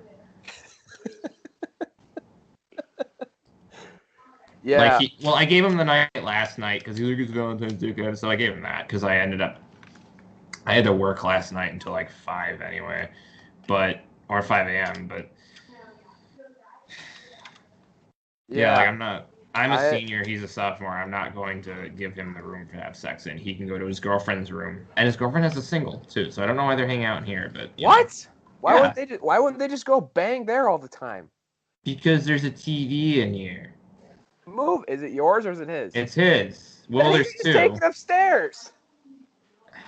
I mean, I don't really care. I'm not gonna. Is your roommate retarded? He's majoring in music, so probably. Oh my god. What the fuck? He is not a smart person. So stupid. I'm trying to think of other what other things could Jack do? Oh, you know what you should do? We did this to someone. Flip all the stuff in his room upside down. It'll piss him off. I don't know. So I'll come up with creative stuff. You should just ask him really uncomfortable questions. Yeah, just walk in when they say, Hitler wasn't that bad. What's your favorite technique of jerking off? I need some advice. Something like that. Does this look infected? And just pull my dick. Yeah. Should this bump be here, man? Yeah, I think I'm a little bushy. Do you think I should shave? Oh yeah, you don't mind if I like toss one off in the morning when I wake up, do you? And you're still here. I'll face the wall. I won't face you, but you don't mind if I do that, right? Man, what's the youngest that you're into? I really like them when they're 12. Yeah, just say stuff like that, and he'll eventually want to leave.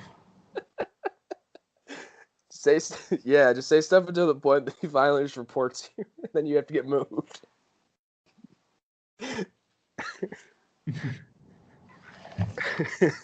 I'll think about it. Oh my god, I just remembered something, but we can't talk about. It's a little bad for the show.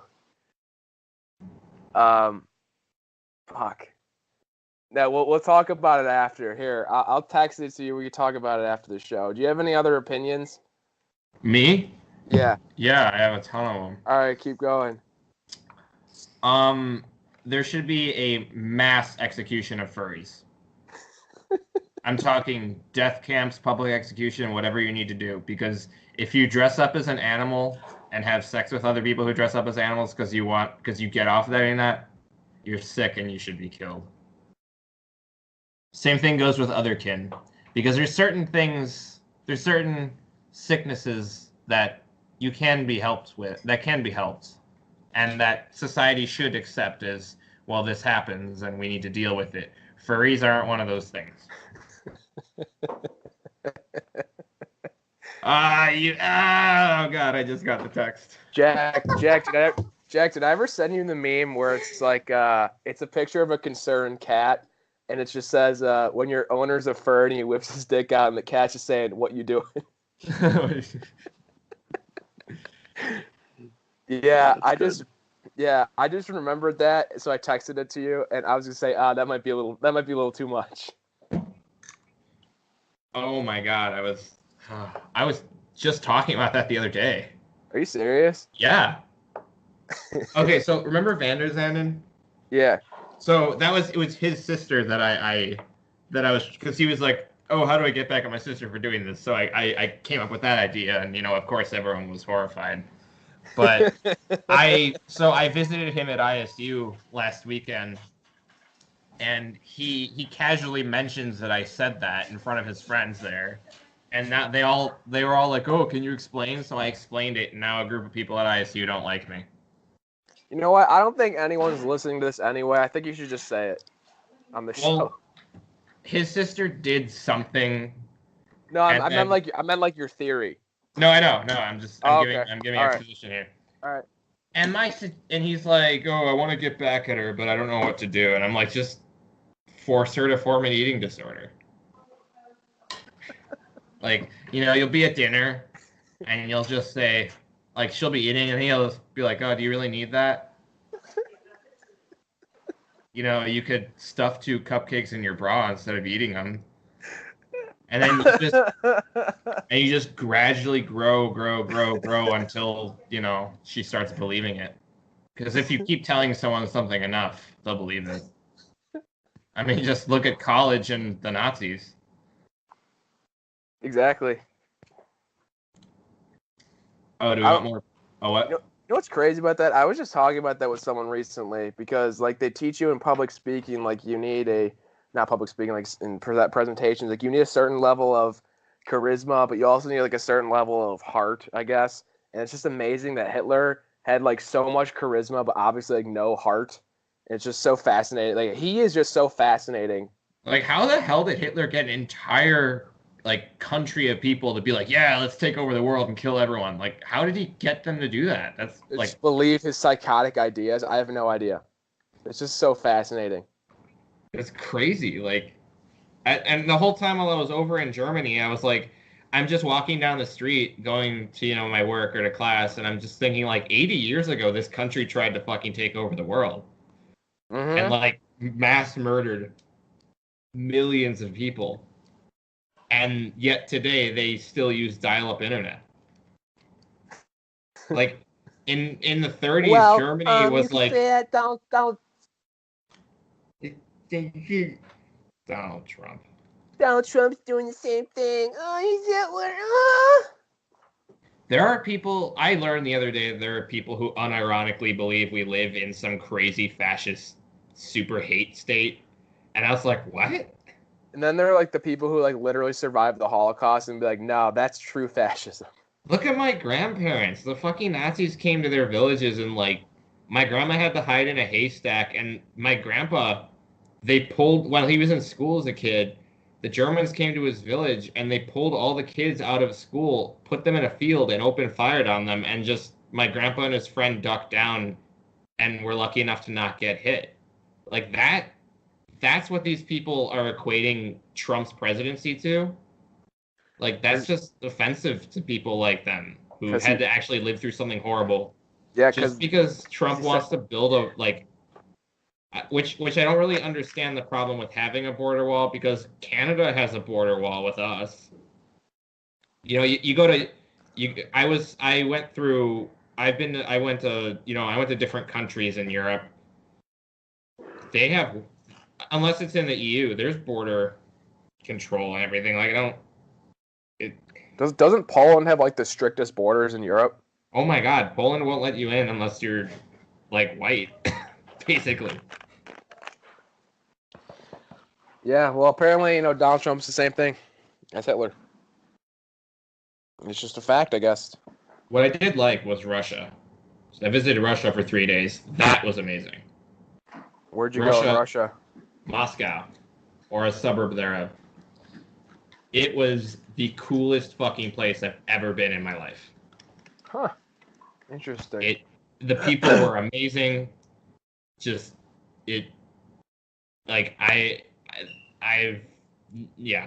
never been in a better place in Russia. That's pretty cool.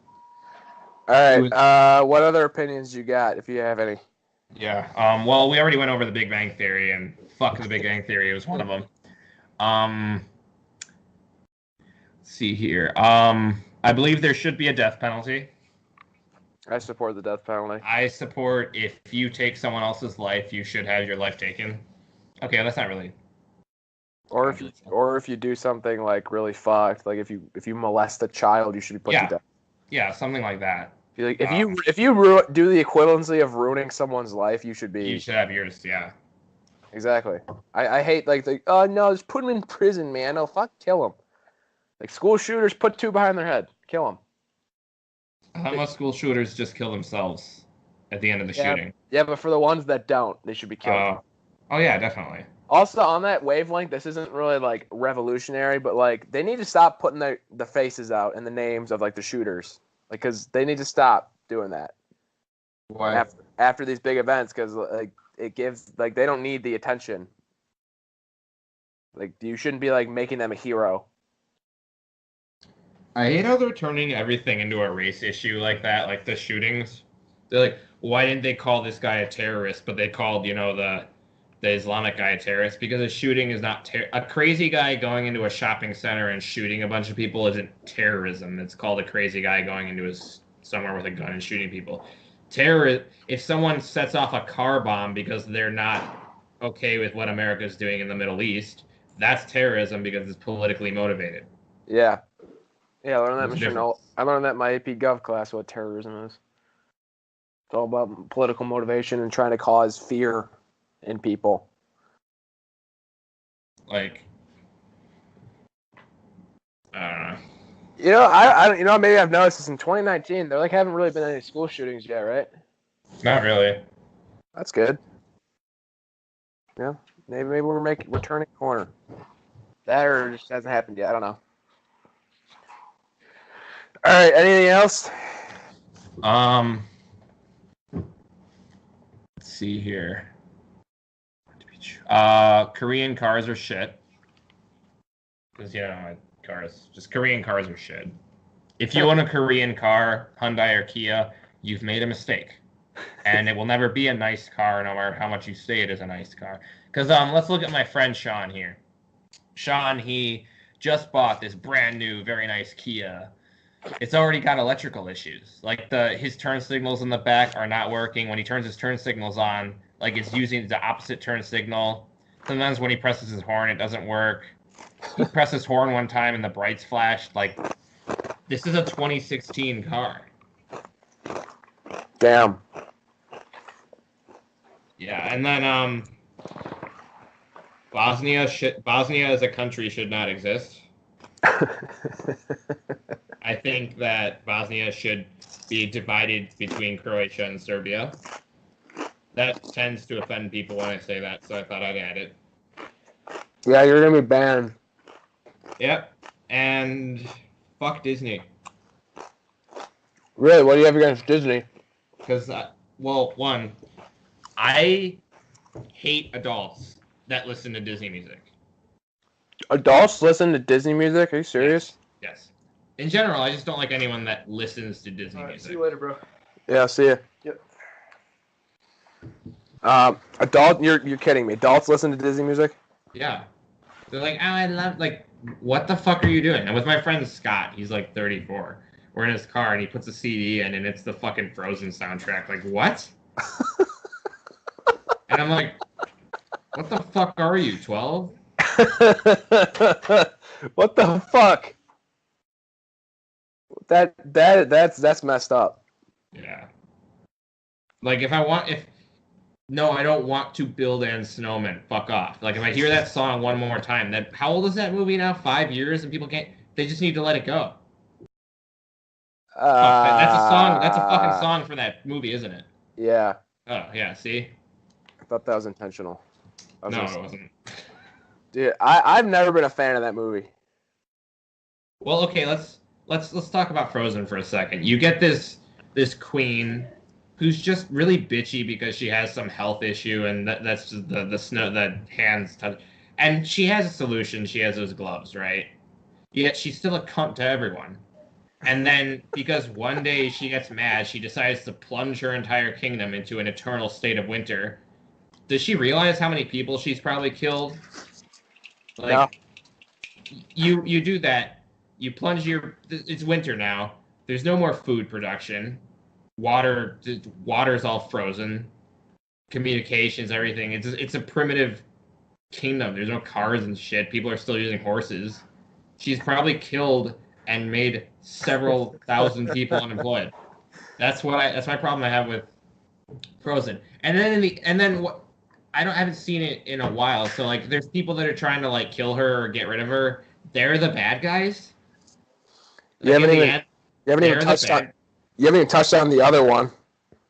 Which other one? The other crazy ass sister. Oh, Anna? Like, what the? Like, I would just leave. I'd just be like, fuck you. I'm not, like, she... Her other sister's crazy as fuck. Man, fuck that movie. I just don't think the movie's really anything original. It's like the same old story, but they added snow. It's the same old Disney movie formula. They need a Disney movie where the villain wins. Well, then throw them all off. What would that teach children?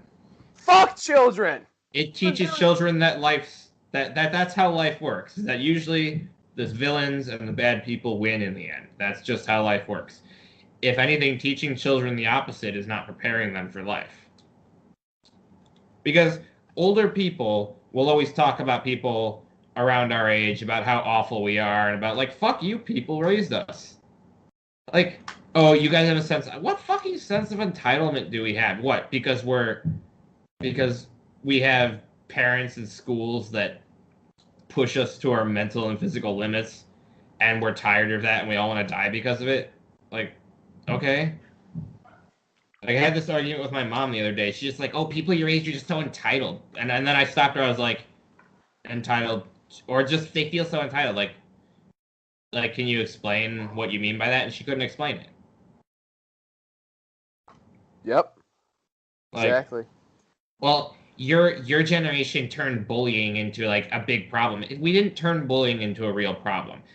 You guys turned it into a problem because instead of, clenching a fist and punching a bully, you can't do that. Like middle school, like let's say a middle schooler is getting bullied and he beats up the bully, that kid's gonna get in trouble with the police now. So every problem that, and here's another controversial opinion of the week. It's not young people, it's old people. Because it's not like they were any better when they were young. Everyone sucks when they were young. It's just they're all bitter about being old, and they're bitter that we have different technology today. So they're just telling us how bad we are because of it when they're the ones that introduced it and made it that way. Cognitive dissonance much? You know what? Another opinion: kids shouldn't be in movies. Kids ruin movies. Yeah. Why does there always have to be that token kid that acts cute? Like, I don't want to fucking see a cute kid. I want to see fucking shit exploding and people getting fucked up. Also, you know what? I support bullying. It weeds out the weak. You know what? Kids need to learn. Yeah, it weeds out the weak. Well, you have two options when you get bullied. So some kid tried to bully me in middle school. I put a brick in my backpack and I beat the shit out of him with it. He would call me, I guess I had some puppy fat, right? I wasn't like obese, but he would call me fat, and I was like, okay, fine. And I go home, I go behind my shed, I put a brick in my backpack, I wait till he's at the bus line at school the next day, I come up behind him and I take my backpack and I just start whacking the fuck out of him. And, he's screaming and crying and his friends are trying to pull me off of him, so I start hitting them too. And then I get an in-school suspension for 3 days, and at the end of the day, my dad was proud of me, and that's all that matters. Did that kid ever fuck with you again?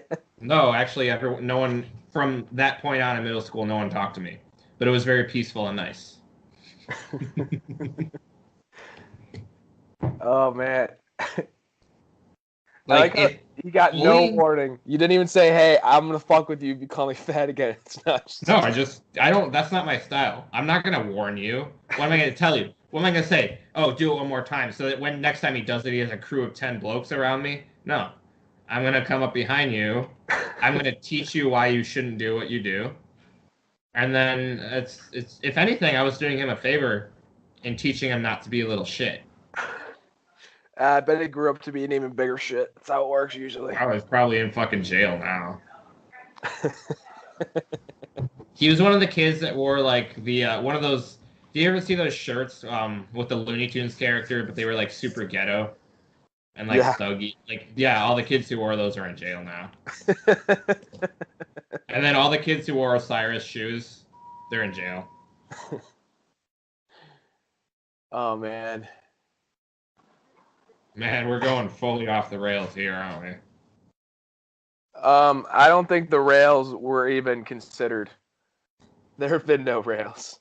All right, let's move on. Game changer of the week. I got two. One, Citation Machine is the best website ever. It saved my ass this week. I had to do like 21 citations. So all you gotta do is put the website link in. It's a real time saver. For my group presentation, and then also NASCAR coming back this week. That's a game changer. It's exciting. I like it. NASCAR. Mm-hmm. Wow, that was a real left-hand turn there. Oh, fuck off. He really attacked that corner. Oh, fuck off. Oh, yeah, I'm sorry. I'm just into like touring racing, so that's like the rallycross is where it's at. Where you have the little hatchbacks going through all that shit. But whatever. I it's a car thing, and I will respect the fact that it's cars. All right. Someone else go next, I guess. I don't really care who. Game changer. Okay. I got cleared to do martial arts again this week. Does that count? That's a sport. I thought it had to be sport related. No, I didn't do sport related. I tore my ACL in June and I had surgery, so I do judo and I do kendo. I'm able to start doing kendo again competitively, which is nice. But judo, no. And I will also agree with you on the citation machine because I use it a lot. It's perfect. Oh, it is cash. It is cash money. Do you think teachers or like professors actually think people like cite stuff anymore? Like they all got to know we just use websites. Professors are arrogant pieces of shit sometimes.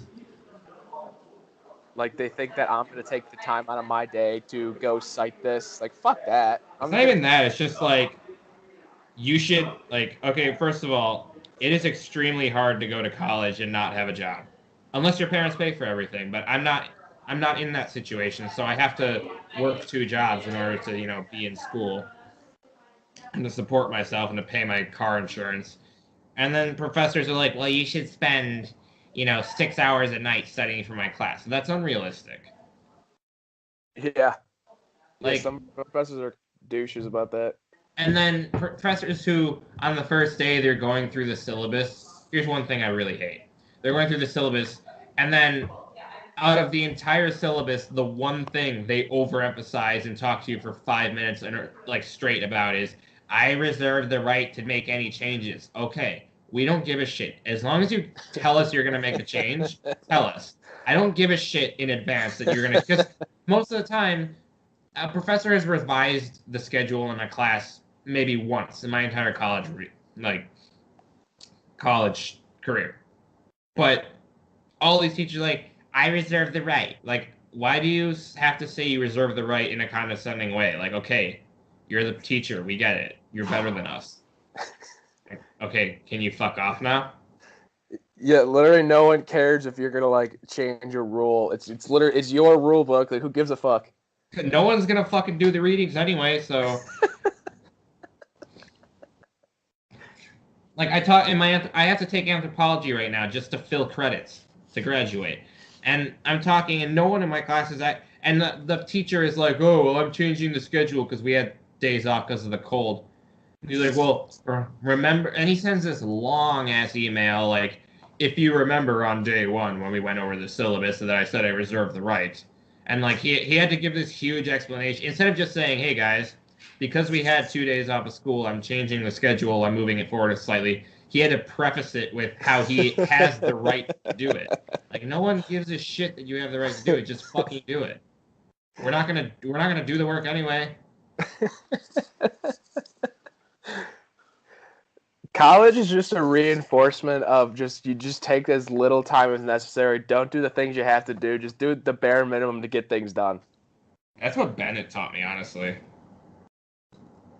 Bennett taught me how to do things the last minute. Bennett really just made me a shitty student. Bennett taught me how to do massive amounts of work in a way that will get me like the grade I want, but won't have any substance, depth, or just be of any value. It taught me how to take a task that's given to me and do it exactly how it's asked to be, and then that's what that school taught me. Yeah, which I guess is a good thing. I guess. Yeah, so fuck Bennett Academy. There's another controversial opinion. It's not really controversial. I don't know. Kids in my grade were like pretty overly Bennett. It's not that great of a school. It's not a good school if a kid is struggling in math and instead of helping, like, okay, let's take my math teacher junior year, Mr. L. I was struggling very bad in algebra because I'm not a math person. I'm a language person. And I go in for help in the morning and I'm just not getting it. I'm not getting it at all. I'm having so much trouble. And then his calc students who just, because they don't have lives, they're just hanging out before school in their classroom. He's like, "Oh, guys, look at this. He's a junior and he can't even do algebra. You guys are, sophomores in calculus. Like, I hope you fucking get hit by a car, you piece of shit. I hope someone very close to you fucking dies. That's what I hope for Mr. L. I hope his fucking wife dies or his kids." Oh boy. Yeah, he made me, and like he made a girl cry in class because he was just making fun of her, and like no one gave it like that school is the most toxic environment I've ever been in. That's just really douchey. To say like, oh, like why, like, oh, because your God died or you died and someone made you a god of math. Like, fuck off. That's Like- not cool. But yeah, okay. How many fucking languages can that asshole can do fucking math, but how many languages can he speak? 1, English. Fucking asshole, and I speak 4. So if he ever comes to me and is like, "Oh, can you translate this Japanese?" I'll be like, "Oh, look at this. You can't even speak Japanese." Like I remember specifically he was telling us, like, if you guys don't get at least a 30 on the ACT, you can throw out your hopes of getting any kind of good college. So I got my scholarship to Lawrence, my full ride, where it said you are getting paid for. I walked into his class in the middle of one of his calculus class, and I slammed in a copy of my acceptance paper on his desk, and I said, "Told you so," and I left. And that was the best attention I've ever served for doing that.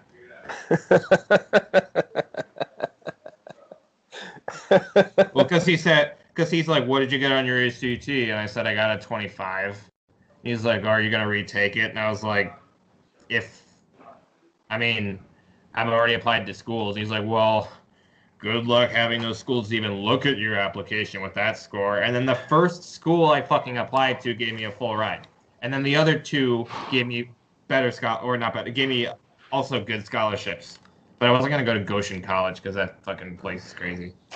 How did he respond when you just slammed it on his desk? I don't know. I just left. I don't wait for people to respond. I just usually leave.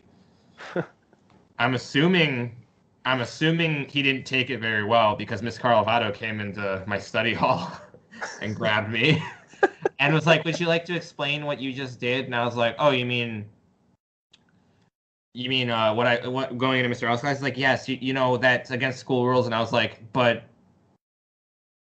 mentally abusing students is part of the Bennett tradition, I'm guessing." And she was like taken aback by that. That was amazing. Because I was like, yeah, I'm just remembering all those times Mr. L called me a loser in class, and I just thought, I would like to show him that I'm not one. So if you want to give me so if you want to punish me for that, go ahead and punish me. And she looked at me for about 10 seconds and said, "Well, I have to give you a detention, but I understand where you're coming from." So. Huh. Damn. Yep. That's nice.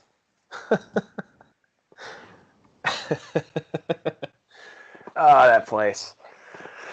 Oh, all right, Jack, what do you got? Mine is, I already said this before, or not like before we started, but 10-minute classes when you get in, take a quiz, and then the teacher says, "Oh, you can go." So. Did you know it was gonna be 10 minutes before? No. Is you expected to be there like the whole time? Yeah, and I had to wake up early for it too, so I was a little upset. So it's both a positive and an anti-game changer. Yeah, there's nothing better than getting out of a class early. Well, not having class is the best, but like once you're in it, and you're like, "Oh yeah, we're gonna get out like a half hour early." Like, oh fuck. Yeah. You know what's weird?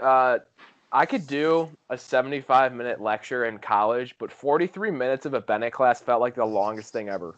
Oh my god. It was an I don't know why. eternity. Yeah, it was like literally like it sucks. 43 minutes. Oh, this sucks. But like 75 minutes here, it's just like, oh, whatever. Well, because in college you're actively taking classes you're taking because you want to do something with that. So like if my Japanese class is an hour and 10 minutes, I love sitting through it and it's fun. Or like my ecology class is 2-hour lectures. I love it. But I'm at Bennett and I have to like take British literature. Like what the fuck is that going to help me in? That's a required class. Like what is that going to help me in? Like okay, I know off the top of my head maybe 2 poems by Alfred Lord Tennyson. Wow, that's gonna get me a job. See, yeah. I have no idea. I did not retain anything from that class. That's gonna get me a job. Oh, there's so many dumb classes you have to take it back. I only liked that one because I had Mr. Maggio. Mr. Maggio. Oh, that must be after I was there. Yeah. He was a newer guy. I had Mr. Aiken. He was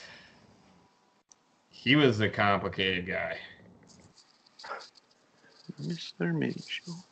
Oh my god. All right, Jack, you got any questions for this week before I cut you off? Nope. Okay. How can we solve the Middle East crisis? Well, when people say like specifically which Middle East crisis, are we talking about Syria, All of it. Israel? All Well, of it. one, Israel should stop fucking committing genocide. That they should stop oppressing Palestinians. Because they had that done to them in World War II, and now they're doing it to another group of people. There's one. Syria, America should fuck off and let Bashar handle his own civil war because Bashar is a great leader. And America doesn't like Bashar, specifically just because Bashar is friendly with Russia. And there's nothing wrong with that. And it would just, if America just left the Middle East, it would solve everything. Is it? What ended up happening? I'm not really informed. What ended up happening with that? Because didn't Trump say, "Hey, we're pulling up," and then Congress was like, "No, you're not," and like all the Republicans and Democrats equally were like, "No, we're not sending all the troops home." So I thought, maybe that was Afghanistan. Didn't we kill whoever we were trying to kill? Like what? We got rid of didn't we totally eliminate, not totally eliminate, but mainly eliminate ISIS? No, Russia did. I don't know. Russia bombed the fuck out of ISIS and they gave up, and America took credit for it. All I know is like around like a month ago, Trump said that all the troops are coming home, and then all the Democrats and all the Republicans are like, "No, we gotta stay over there." And literally like all during Obama's presidency, they're like, "Hey, get the troops home, get the troops home." But now that Trump wants to get the troops home, they're like, "No, we gotta stay there." Literally, why does everyone suck Obama's dick? Obama didn't do anything. I really, really hope through some way Trump gets reelected because it's just going to be so fucking funny. Like I don't think the Democrats are insane. I don't think there's any way that Trump's going to lose. I don't really care about politics because I know that the president of the United States doesn't have any kind of absolute power. So if anyone's calling Trump some kind of evil dictator, they're an idiot. I'm by no means a Trump supporter because I didn't vote. I don't give a shit. It's my right to not, as a citizen of a democracy like America, it is my right to not give a shit.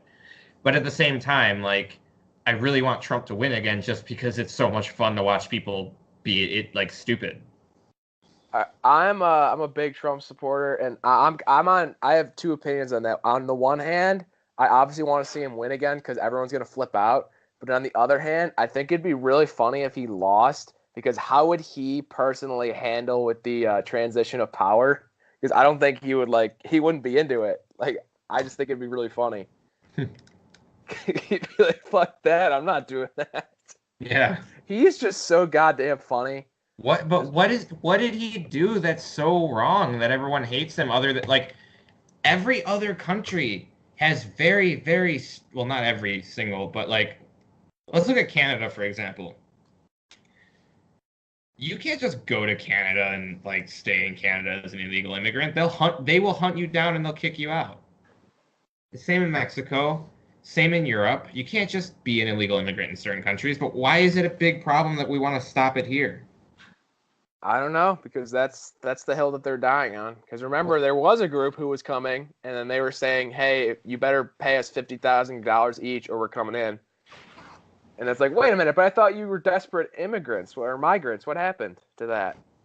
Like, my family came here legally. They had to they went through all the processes. Why, like, what? And my family came from a communist country in the Cold War. They didn't give them citizenships for 10 years. If they can get the citizenship, anyone else can. It's just no one wants to do the work to do. Like, my family, to come to America, before they even stepped foot here, it was a 5-year process, but they did it. Because they're desperate migrants and they're being put in cages. Wah.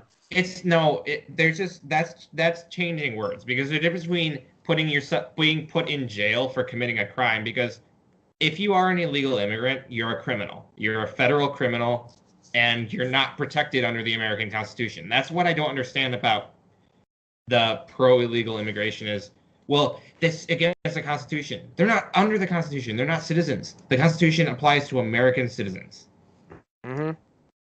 not someone who No, walked in here. I don't know. And like, I love the term. I love it when people use the term undocumented, because like, well, I'm undocumented, so you're an illegal immigrant. No, I'm undocumented. Do you have legal citizenship here? No, you're an illegal immigrant. Well, like, okay, do you have a citizenship here? No. Are you here on a visa? No. Does the government know you're here? No. Then you're an illegal immigrant. No, you racist. I'm undocumented. And I'm not pointing at any other specific group either, because there's lots of Serbs I know that are here illegally, and like they should just fuck off back to Serbia, or they should come here legally, or at least marry someone for a citizenship. Like, I don't care what race you are. I don't care where you're from. Living in a country, like, or moving to a country is not a right. It's a privilege, and you need. It's like driving. You don't have the right to drive. It's a privilege. Yeah, you can't use logic and reasoning with a lot of people now. No, you can't, because everything's so based on emotions now. It's in America specifically. Like in Europe, they have a totally different view on this, but like.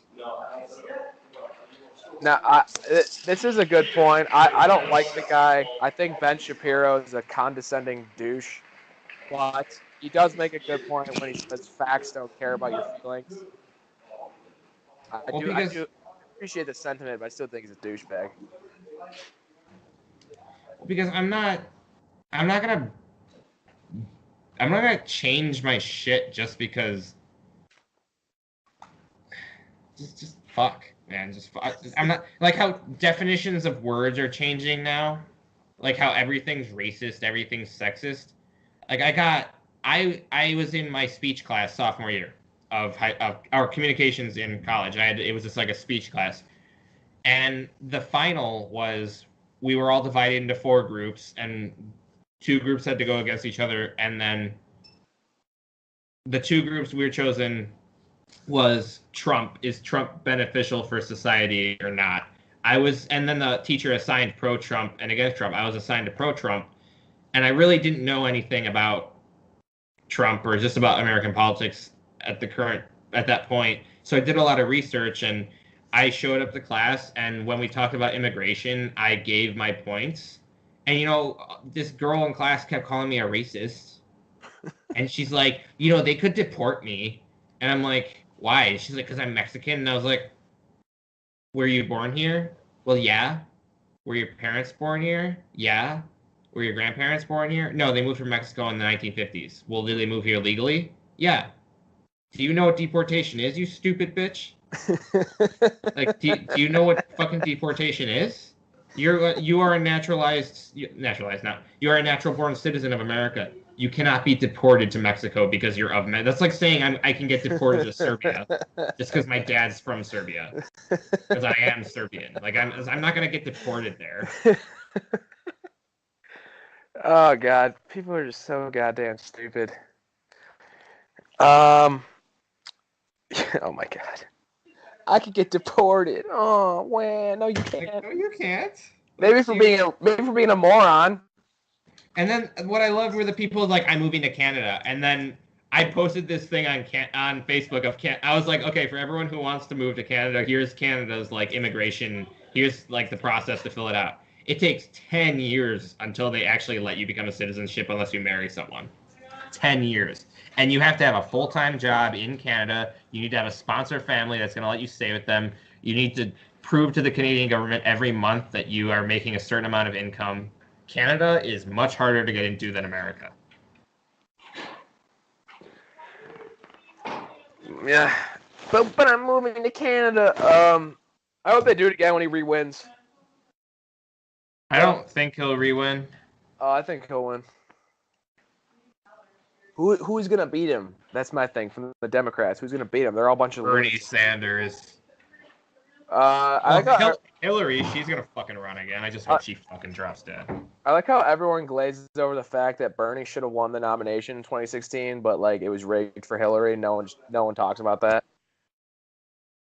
Who's the guy? 26 Carson. Was that his name? The black guy? Ben Carson. Yeah, I liked him. Yeah. he was smart. He had his shit together. He made really good points. Why not? Why wasn't like this? Just proves that both sides are fucking idiots. Well, Hillary had the "I'm a woman" vote, so and she'll have that again if she runs. I'm a woman, therefore you should pick me. Ugh. People who think that the president actually does stuff. The president is just a puppet. It's just a figurehead. It's like the queen. I mean, like he can say something, but our two parliamental systems have to like agree on it. I'm just scared of Hillary being president because she's gonna start shit with Russia, and Russia would destroy America if there was any kind of ground conflict that wasn't nuclear. Because let's think about it this way: I'm not anti-American, but I'm realistic. America has never had to defend itself. Think about it. If let's say China, because China has an army big enough to do this. If China tried invading America, America would not do very well because America's never defended itself. And then you'd have half of America just say, yeah, let's just get taken over by China because we don't like whatever we're doing now. That's what I feel like. The thing I don't like about the Democrats specifically is like they're not concerning themselves with any kind of real issues. Like they're more concerned whether like over what bathroom you're allowed to use at Target than like fucking horrible shit that's happening in Syria. Their whole platform is just going to be get rid of Trump, get rid of Trump, get rid of Trump. Which is, I don't know, it's just gross. All right, let's move on. Podium topic of the week, which we kind of did this already, but whatever. Since all three of us ran, I picked top 3 cross country memories. For me? For all of us, all three of us. Grumming can go first. Ooh, putting him on the spot. Do I have any good ones? I need to think about this because there's so many. Yeah, they gotta be good. They gotta be good ones, Jack. Hold on. Give me a sec. I'm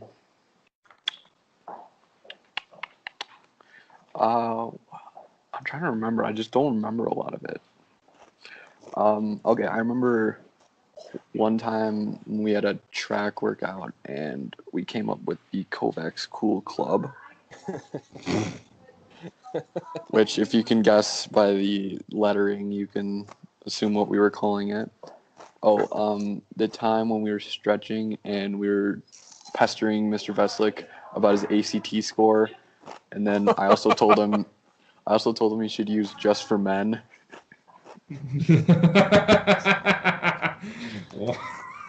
You little dick. And then I think number 3, there was a pasta party. I think it was at Tommy Wall's house.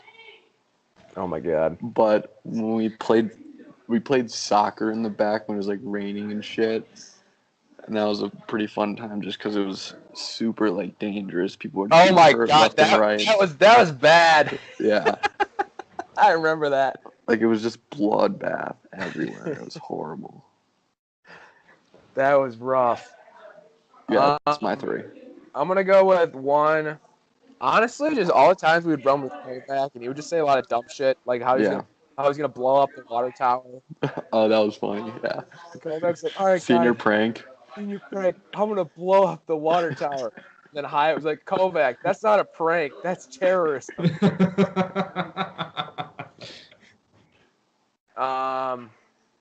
Jesus. What's some other dumb shit we used to do? We're in space. Oh, goose runs. Those are always fun. That was. I think how coaches would try to take Goose away, and we'd be like, no, coach, don't take Goose away. Why would he take Goose away? Honestly, all the things we loved got taken away at some point. Like the one year we never met at the tree, and there's the one year where he tried to take Goose away. I can say Goose is 2, and then 3. Honorable mention is going to be when Tommy Wall made a speech when he was a freshman. But That was good. I got to go with the day that Coach announced the captains for senior year, and everyone was just dumbfounded that I was one of them. That was a funny day.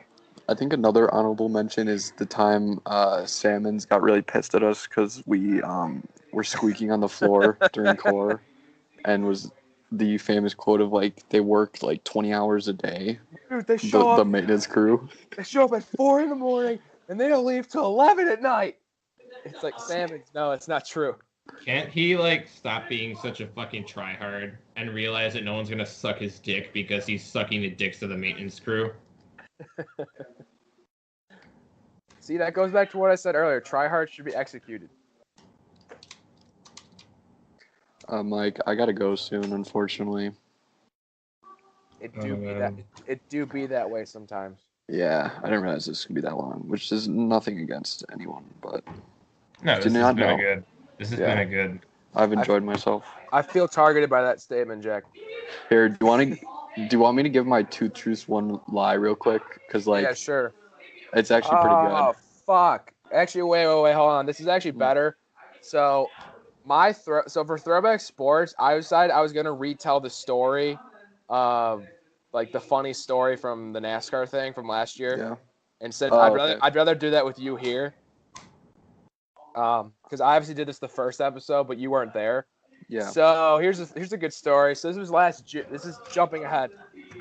Last June, Jack came with me to the NASCAR truck race in Chicago, and after the race, we were just dicking around, walking.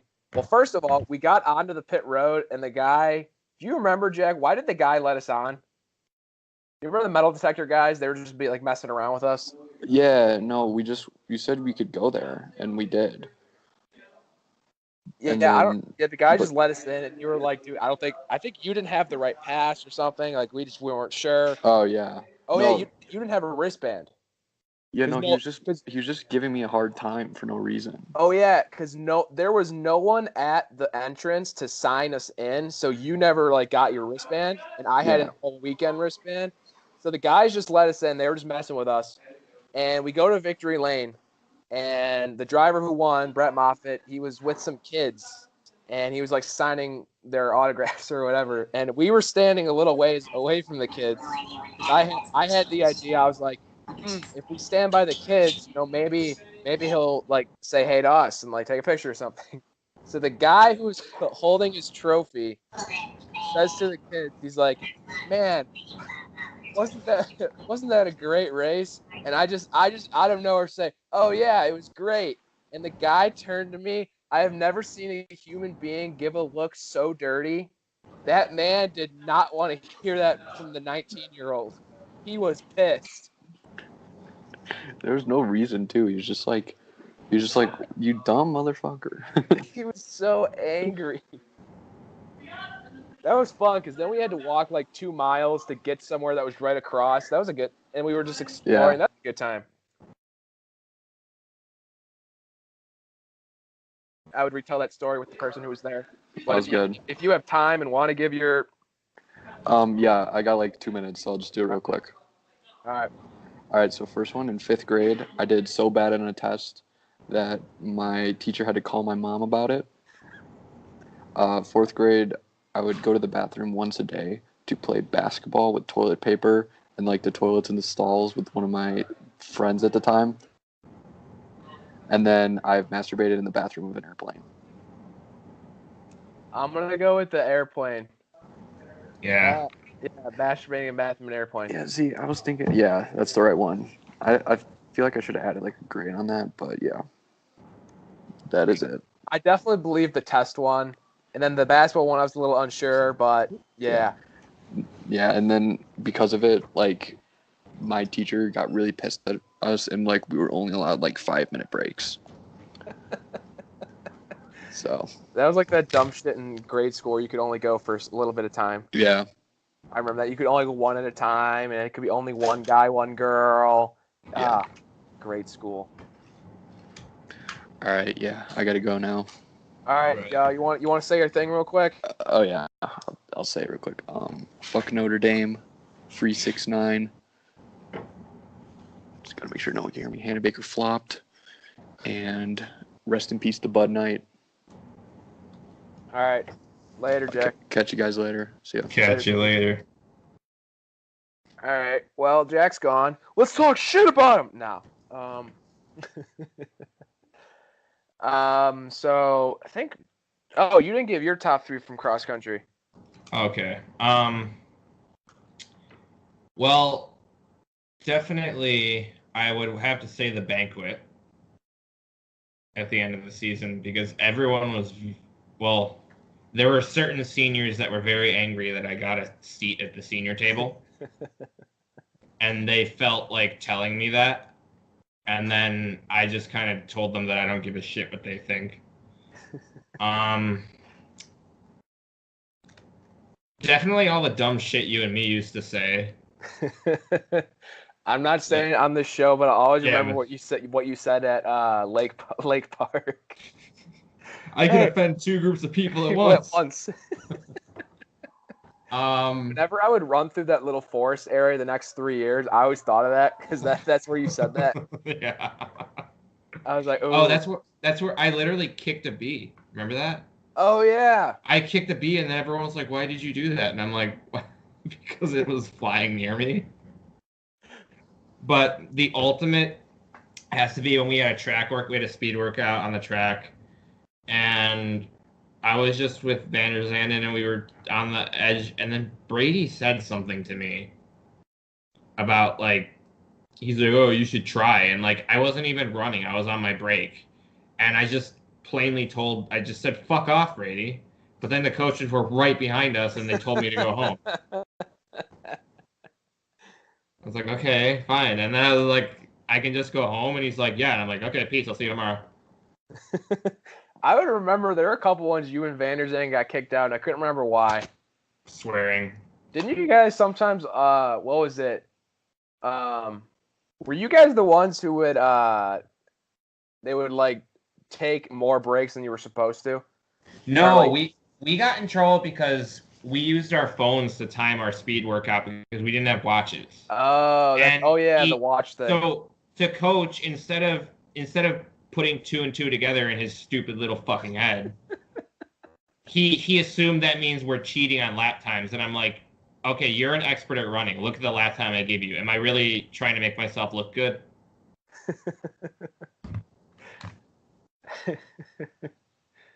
That was the fun part about, like, at least for me, being slow, is that he just didn't give a shit what I did.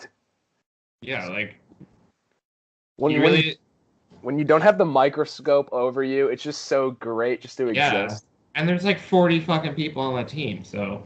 Oh, there's like 60 to 70. You can't keep an eye on everyone. No, you just gotta care about the important people. And there is nothing wrong with telling Brady to fuck off when he's being a dick. There's nothing wrong with that. And yet I get booted from practice. When someone's being a dick to me, I'm not going to sit down and have a civil conversation. I'm going to be an asshole back. And that's the rule of interacting with me, is don't be an asshole, because I am 10 times better at being an asshole than the average person. I feel that. I relate to that. What time is it? Oh, shit. It's almost 3 o'clock. Oh, yeah. Fuck. I forgot you're an hour behind me. It's almost 4 o'clock here. Oh. Yeah, I have to get going too soon. But I'll give you my 2 truths and 1 lie. All right. Okay. I made a music video in 2017 and it became popular in Ireland. I yelled "fuck you" at Angela Merkel in Germany. And I am physically unable to get addicted to cigarettes. I'm going to go with the first one. Nope. I never yelled "fuck you" at Angela Merkel. I yelled "fuck you" at Martin Schulz, who is another German politician. I was hoping it would be "fuck you" to Angela Merkel. No, I wanted to go to the Angela Merkel rally and yell something, but it was like they had all the anti-terrorist people out, and I didn't want to. Whereas Martin Schulz, he wasn't going to win. He was like the Bernie Sanders of Germany, so like no, there weren't even policemen at his fucking rally. Dude, I love the Angela Merkel Trump picture. Where is it? There it is. She's trying to be all tough, and then Trump's just not giving a fuck. Yeah, like, because Angela Merkel's a joke. You know what? I think for the most part, like what I said, I would like to refine my statement. For the most part, the president is just a puppet because like they're controlled by their party. What I love about Trump is that Trump is controlled by no one, and that's what everyone He doesn't hates even about give a shit about what his party says. Nah, because you think about it, he is the. I truly believe this. He's the closest that we're ever gonna get to a third party candidate. Yeah. Because all the Democrats hate him. Probably like 20% of the Republicans hate him, but the people support him. So that's as close. I think we really need at least more than two parties. That's what I think is most pressing in American politics. I think we should just have a single party and just have different people wanting to do different. Like, I don't understand why we have to have parties. I think we should have elected dictatorships. I don't even believe in democracy. Democracy brings shit like this. I think we should have just a parliament that decides the leader of the country, but takes, the opinions and voices of the people on civil issues. Because I don't think a fucking 22-year-old kid in college has any right to comment on any kind of political anything. Honestly, I don't think you should be able to vote until you're 25. Really? Yeah, allowing an 18-year-old to vote, that's so dumb. That is so stupid. You should not be able to vote until you are out of school, or just they shouldn't. I don't really even think they should just let anyone vote either. I think there should be some kind of like test or knowledge check. I appreciate that like young people are trying to be involved, like whatever, like they're not sitting around. But like that little bastard who was at Parkland, David Hogg. I wish okay, no, I'm not saying that on the show. I fucking hate that kid. What did he do? You remember the school shooting at Parkland? Yeah. He's become like he doesn't even go to school anymore. I don't think he's like this big political activist. He's just a douchebag. He's very disrespectful, and he's just a cunt. I remember when there was a school shooting, and then that bald chick was like anti-gun, and then it surfaced that she bullied the shooter. I don't remember that. It surfaced that kid shot up the school because he was severely bullied, and like she was one of the perpetrators, and she like didn't give a shit. She's like, well, he's like. Fucking, jeez, own up. Okay, I would also like to refine my previous statement. I support like a minor bullying. I don't support like that layer of like pushing someone to the point of killing everyone. I just mean like show the kid like, hey, you're not hot shit. Like fuck off. Like come on. Yeah, I feel like bullying should be dealt with by the kids because like just teach your kid. Like, my dad taught me to squeeze a fist and punch the guy, which I didn't do. I put a brick in my backpack, but, that's... I think you should be able to fight it out. That's just... Look, in the NHL, they let them fight it. They let them fight it out, and then they say, hey, they separate them. You got to get that tension out. Yeah, but unfortunately, we live in a world... Well, in a country where... Because... If living abroad has taught me one thing, is that America's the fucked up place and that everywhere else is just pretty much okay. America's so fucked. Because it's like, everyone's talking about how this world is going to this. Like, have you ever seen the movie Idiocracy? No.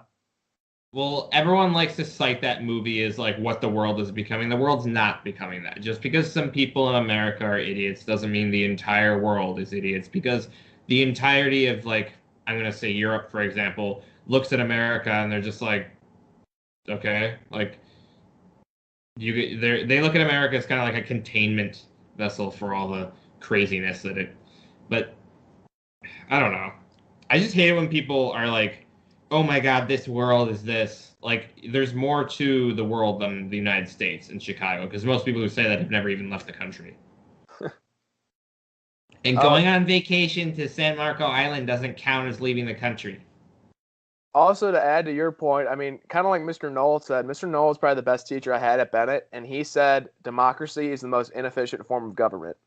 And if you were the president of the United States, you wish it was under a dictatorship. Because it's just so goddamn inefficient. Because, I mean, you can have passive dictatorship. Like, look at Tito in Yugoslavia. He was, by definition, a dictator. He had absolute power. He ruled with an iron fist, and everything he said goes. But he didn't kill anyone. He didn't oppress his people other than, like, not allowing religion. And the country grew and became strong. And that was a dictatorship, and he pretty much was absolute ruler until his death. But that's evil because you don't give the people a voice. But when the people are happy, do they need to? I guess what I'm trying to get to the point of is, I feel like people are just into politics lately because of Trump and because their feelings are hurt that he won. Mm-hmm. But like, you really don't know anything about politics. And I'm not saying I don't study political science. I don't watch American news. I watch German, Russian, and Japanese news because they give a more of a, like, Germany will give me a more, like, from the European point of view, like, of what's going on in America, right? CNN, NBC, they're all going to be lying, and that's all bullshit. Yeah. Japanese news, what the fuck does Japan care about America? They're just going to say how. Same with Russia. Russia doesn't have this animosity towards America like America has towards Russia. From what I learned in Russia while I was in Russia is that in general Russia doesn't care about America. Russia cares about Russia. So the news, like RT, Russia Today, they have an English news service. That's honestly going to be an unbiased source of news about America because the Russians don't care. They don't have the Cold War. Even during the Cold War, what my Russian friend that I was visiting there told me was even during, like, the Cold War, the Russians they had no plan on attacking America. They didn't care. They were just, America is just another country on the other side of the world that also has nuclear weapons. Mm-hmm. That's what, and I will have to conclude that by saying that's what people told me. May not be true when it comes to the politics, but on the terms of the people, most people there don't give a shit about America. And that's why I watch their news, because if you don't give a shit about it, you're just going to tell it how it is without sugarcoating it. Mm-hmm. Which is what's so wrong, is that no one can do that anymore. There's so many agendas and all that crap. Agendas, I hate that word. Well, unfortunately, that time has come where I must retire. All right. Thanks for having me on the show, man. Yeah, this was great. Thanks for joining us. I was just throwing the question from last week, but it would I would lead to another tangent, and I don't think it's. The question is, how do we find world peace? And I don't think we can find world peace. No, we can't. No. There's never been There's never been peace. People, because it's human nature to be jealous and to be violent, and I mean we're angry. If someone comes up to you and punches you, you're not gonna forgive him right away. You're gonna want to either punch him back or you're gonna be angry about it. It's just human. It's human nature that we're gonna be in conflict. I don't think there's ever going to be like world peace. There will be peaceful times, but there will never be complete peace around the world, and I'm okay with that because it's as long as it. And this sounds selfish, but as long as it doesn't involve me, and as long as where I'm living is safe, I'm okay because I'm gonna work to make where I live good and peaceful. That's my job. That's my civic duty, and I respect my civic duty at that. Because I'll talk about how much I dislike the American system and everything, but I'll do what I can to be a good citizen and to keep where I live nice. But that's all I really can do, and that's all I'm willing to do because I'm not going to take on the responsibility of other people. So, and why should you? People should take on their own responsibilities and create their own peace. And that's the only way we're going to get close to what people are going to call world peace. Because there won't be world peace. There's feuds between ethnicities that go back thousands of years, and they're still going on, and they're never going to end. And just let them duke it out or solve it any way they want. That's why the only way we're going to achieve this is if America and Russia stop proxy warring each other over economic bullshit, like in Syria. Mostly America, because America's the only one that really cares. Like, America and Russia don't need to get involved in Syria. if anything, America and Russia should work together to destroy shit like ISIS. Mm-hmm. Because versus look at what Trump wanted to bomb ISIS. America didn't. No one will let him do that, right? So then Putin's like, okay. Putin sends his bombers in and he wipes out pretty much all of ISIS, and ISIS is gone. That's if only they worked together, they could have solved. Like ISIS could have been stomped out a few months into it starting. But that's a topic for another day. Yeah. Yeah. All right. Lee Moran will be joining us next episode. Thanks for coming on. Thanks for having me. Yeah, and we'll talk to you in a couple of days. Everyone go fuck yourselves. Normally we play music, but I got some shit to do, so it be that way sometimes. All right. Later. Peace.